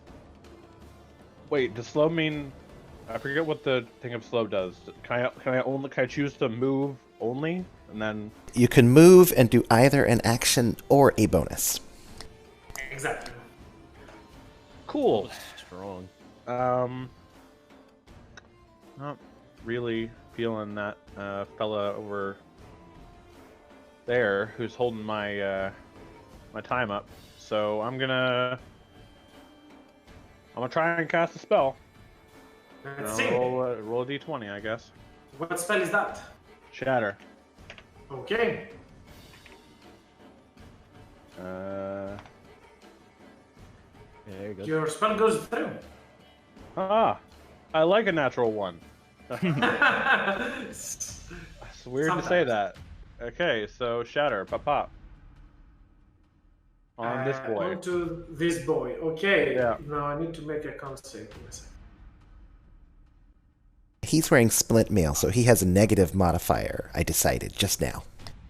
Oh, okay. I was like, where did you get that information from? It's in Tasha's. That's in Tasha's. I'm kidding. I see. No worries. As I need to make a con for this, for slow. It keeps slow as not unless you slowly descend ground to the ground, and you grab your warhammer and point towards it, and energy booms in front of him as he survives the assault. And Valen, you're up next. Okay. Okay, so I'm going to first move forward 5, 10, 15, and yes, 30, and then I'm going to cast a spell, which is Guardian of Faith. And I tried to drag him on. Yep, there he is. I'm going to plop him right there, which is 30 feet into an unoccupied spot in front of me. Boom. That's my action, and it's when people start their turn. That is actually quite powerful as Valen moves forward and raises his hands from the ground, and flames swirl the area. As into the middle of all that, you see a flame vestige of a Kirin appear and overlooking everyone that tries to move. As the Earth Elemental Myrmidon hasn't moved yet, so it will at first make an attempt on. Well, it's I'm not finished yet. Oh, sorry. That was just my action. Okay, sorry. That was just my action. Talius over there is hurting, and I have not forgotten that I am part of the Talius fan club. Hell yeah. So, making a dramatic comeback, huh? Coming in the clutch. Gonna go 4d6 on Talius. Plus charisma, right? Yep, so 19. 15 real and 4 temp. 4 temp, gotcha. Alright, I'll go back. What was I on? 9? Oh, 10? I was on 10 last, I think? Yes. 10, so 15, then 2 temp. Gotcha, let me do that one. Okay. And then I'm going to use what little is left of my movement to duck behind this big pillar. So at current, nobody has line of sight to me. That is correct, as indeed you. Oh, that is fucking. And then I'm done. However, first of all, the Earth Elemental Myrmidon will not move, so it doesn't suffer anything on it. No, if it starts his turn. Now. If it starts his turn. Really? Well, if any creature hostile to you moves to a space for the first time. Oh, I guess not. If it's already there. For example, if it moves like that, it still suffers the damage. But it needs to move within the range, okay, or cool. while inside that. So they are all pretty much forced to stay there. They cannot move unless they want to take the damage. So the Earth Elemental will first attempt again at Jorkul to strike at him. Jorkul, did you recklessly attack or not last turn? Oh wait, you solved this, so it's not reckless, it's a normal attack. Here is the attack. It will not hit as the Earth Elemental tries to strike you. And this time, Jorkul, you're able to avoid the attack, as Talius, you're up next. Okay. I have advantage because I'm with Madeline, right? For flanking. Correct. Okay. They do not have blind sight. They only have tremor sense, which is not the same. Thing is, yeah, you know what? I'll do it. Booming blade on this guy because of his vulnerability. Ooh, That hits. Alright. Nice. Okay. Take that damage, then I will run 10 feet this way. Hit this guy with a bonus action attack.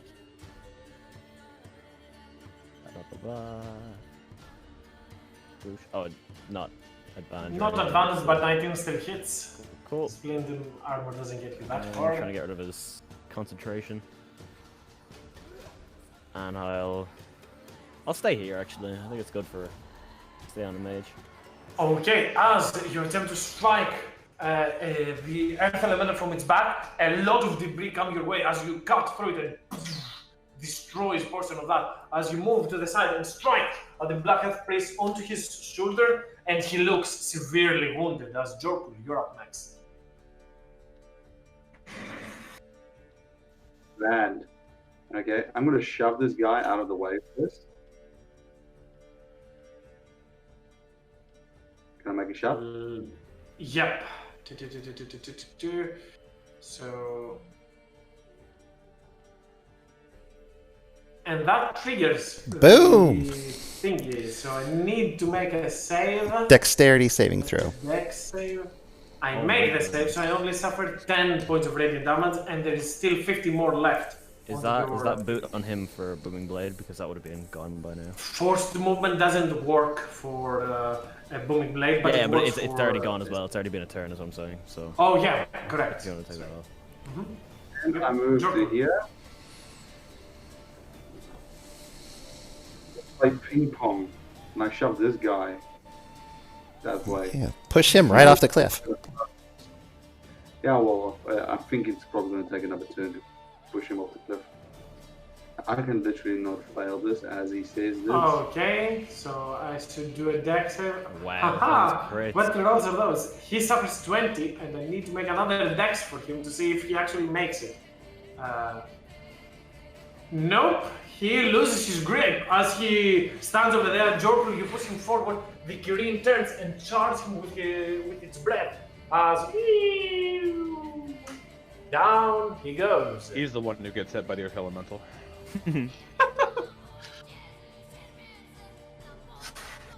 Anything else, Jorkul?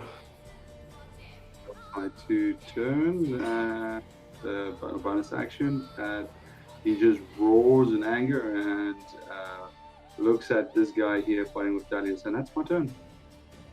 Okay, now weirdly enough, this guy will move to the side here, which I believe doesn't trigger because it's not within the range when it ends. So, if I'm correct, It actually says within 10 feet, not towards. Yeah. Okay. Yes. So. So he had to move. doesn't get- Where he was next to the fire? Yeah, that blows. Yeah. So he'll get over here because he's quite an intelligent spellcaster, and see how this is not going quite well. He will attempt to. You know what? You guys are hiding, and let me see.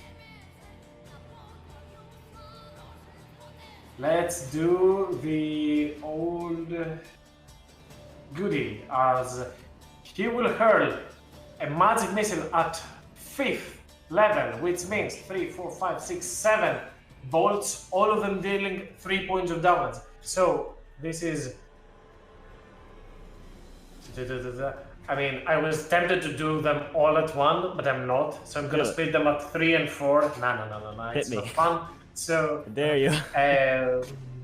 Talis, you get 4. Jorkul, you get 3. As Onyx sends, opens up his hand and hurls blasts of energy for a total of 12 damage to Talius and 9 to Jorkul. I'll just shield and take nothing. Thank you very much. Yes, as he hears magic towards you, Talius, you raise your hand and protect yourself. As Onyx seems quite pissed. I'll see you next time, Mistral. You won't be here forever, as he'll take one more step, not getting away yet, but he seems to be stepping back to the portal. As see Mistral, the Genasi looks at back and sees that you're not some just random people that made it here. You actually are doing work, and so yes, quickly stop him, and she will be. I mean, just to give an idea what she has been doing at her turn, she pretty much started waving that way. Yep. As you see, 2 of those Black Earthen priests go away, as Madeline up next sees Jorkul and says, this gives me an idea. And she kind of would position herself here and make an attack against the Earth Elemental. So, with a Thunderous Might, and that is going to be, doesn't hit, but this does. So that is 20 points of damage from the vulnerability, and 4 from the resistance, and the Earth Elemental must make a strength save. But it will resist. As Madeline turns to the side, swirls her blade, and strikes at the Earth Elemental. You can hear the powerful echoes. It strikes as Hearth, your turn. Don't let him get away. I can do that. Dashing over here with my flank speed, and then so he doesn't get any ideas, I also activate my mantle of the flame. Flames breathe around you as you make it all the way towards there. And next up, the Black Earth Priest will attempt to disengage and move backwards onto the portal. However, even if I succeed on the save, I have 8 hit points. But I Really need to know damage. how much damage it does. So he needs to roll That the is save. correct. So I need to make the save. That is good for you because the killing still Yes, stays. it does. So there's still 20 remaining.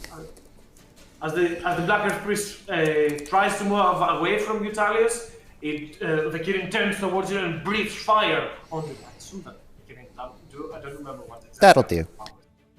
Yeah. As the Earth Elemental right up next will attempt to strike. Nautilus, you were 15 feet in the air.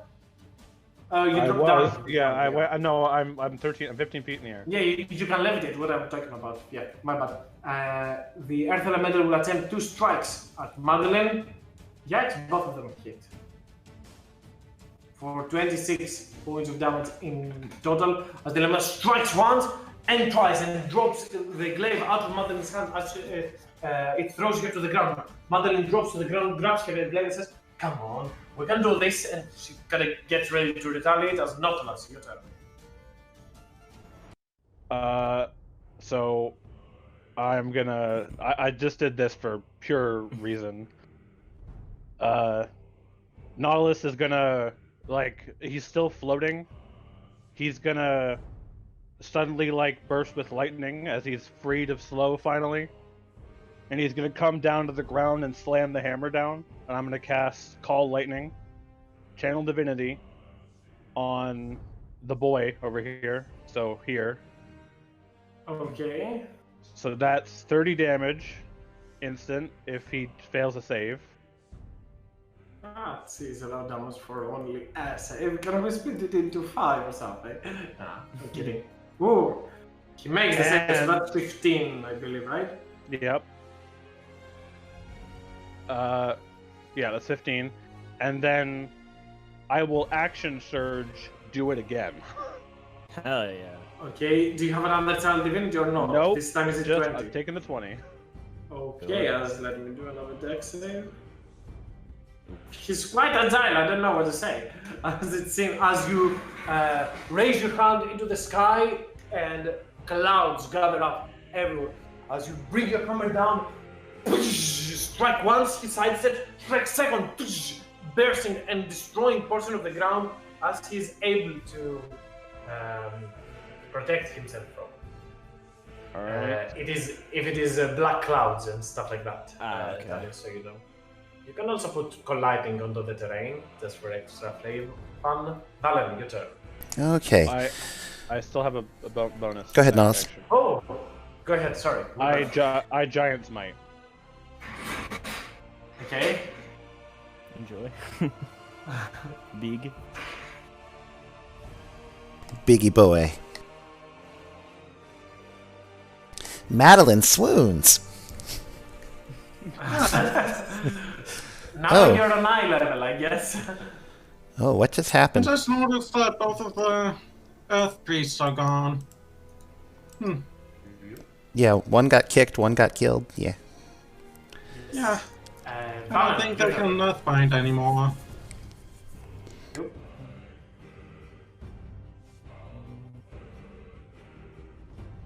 Nautilus, you can move if you wish, but Valen, it is your turn now.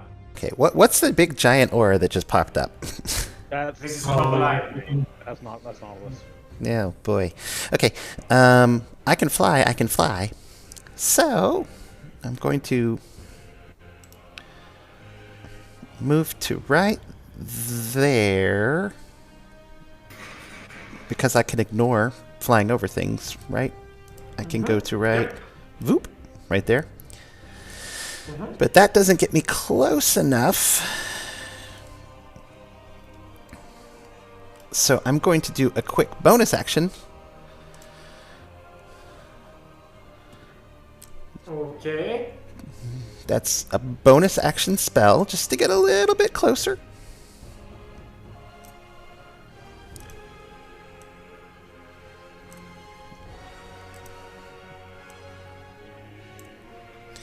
now? And now I'm going to cantrip Lightning Lure.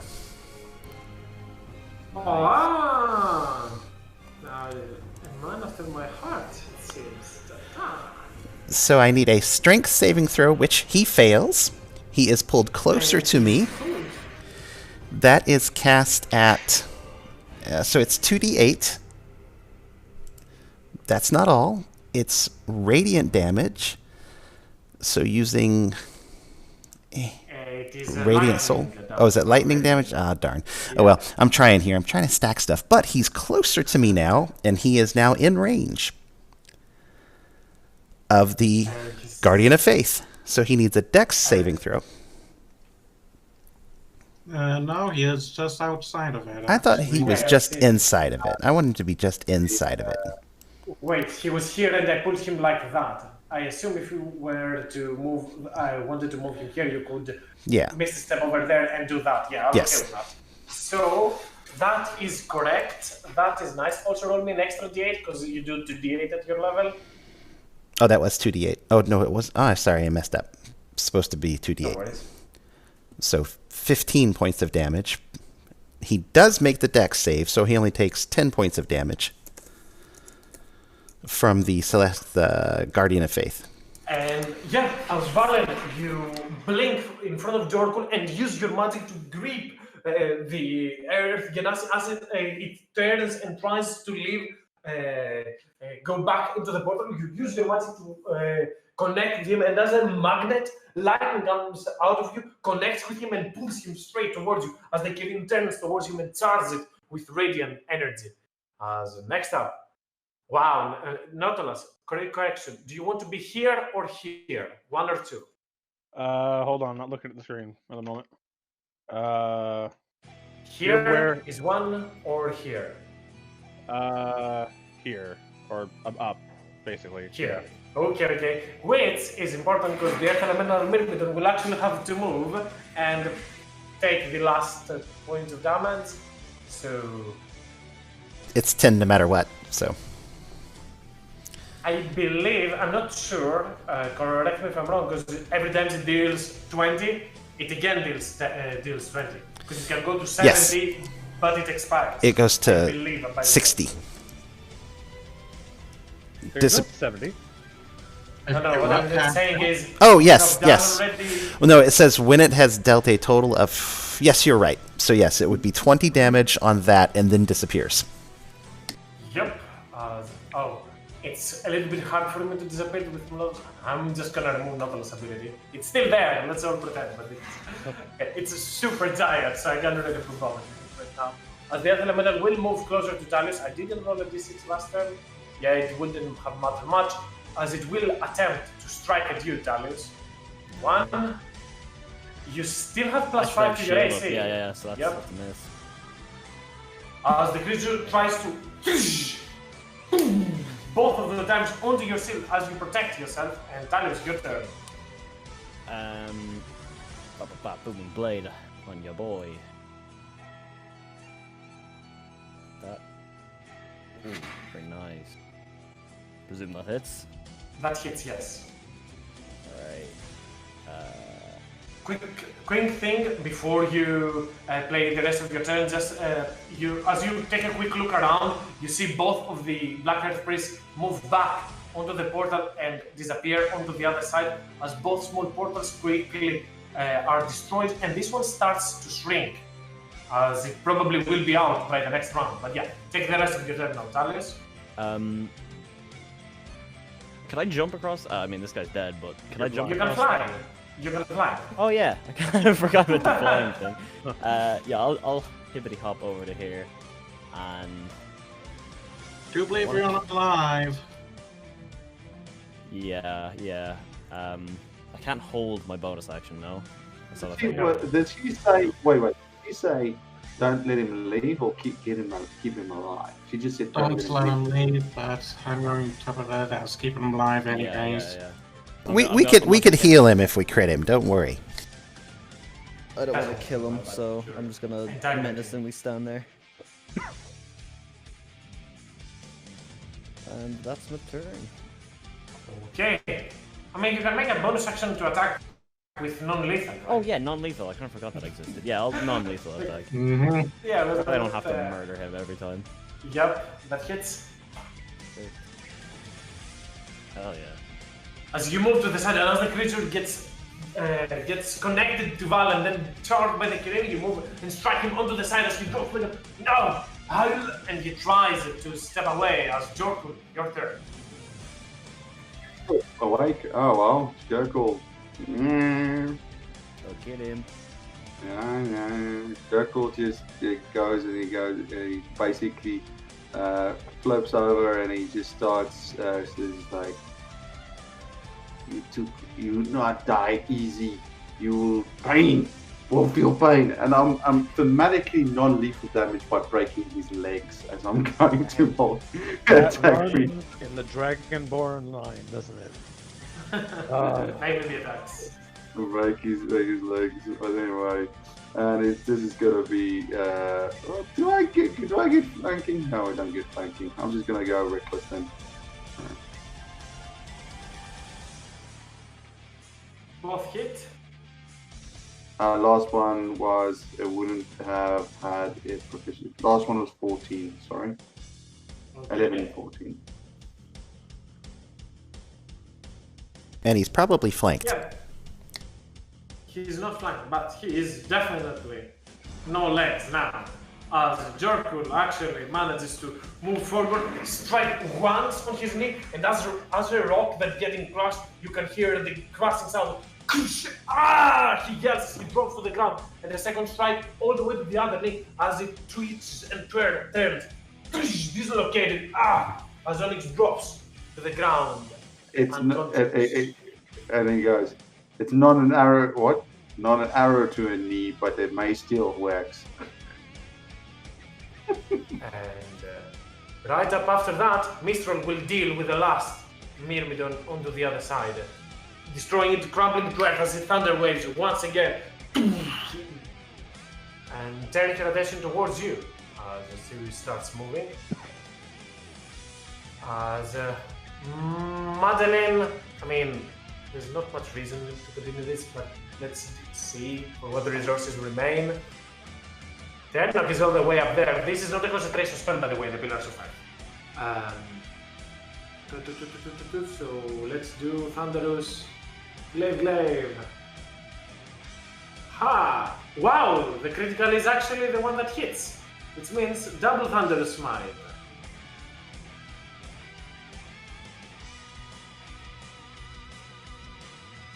And that will probably did. He didn't roll, or he did. So that's 1632, which is enough to destroy the earth elemental as it just breaks into chunks of rocks. And Hearth, your turn. Probably last one. Okay. Yeah.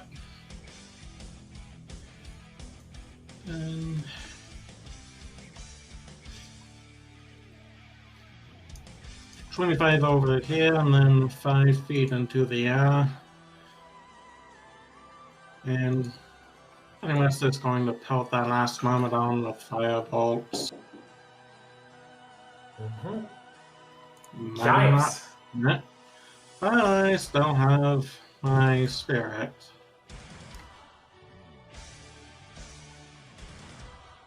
As the elemental just becomes 17 does not hit, but 26 will hit. As the elemental becomes just scorched embers and goes through Talis, Jorkun, and Valen, only requiring an inch. It will split to the other side and give it the damage from that. That's not a lot of damage, but it is it was already blooded as the flame spirit appears, tries to charge the earth elemental Myrmidon, and as the stones begin to melt, the elemental puts its both hands in front and completely starts smoldering the creature. Nautilus, your turn. Gonna use proc lightning, call lightning again. Pop. Make a save, I guess. And that will be it for the creature, as lightning will come down and destroy what remains of the earth elemental. Apparently they do not have any resistance to lightning, as the ability strikes. The thunder strikes, and the assault is over as the portal slowly closes from the other side. Man, it's amazing what the slow spell does to keep my health up. As Mistral turns towards you. Huh. Perhaps I underestimated you, travelers. Let's talk more. And at this point, I would suggest we shall call the session.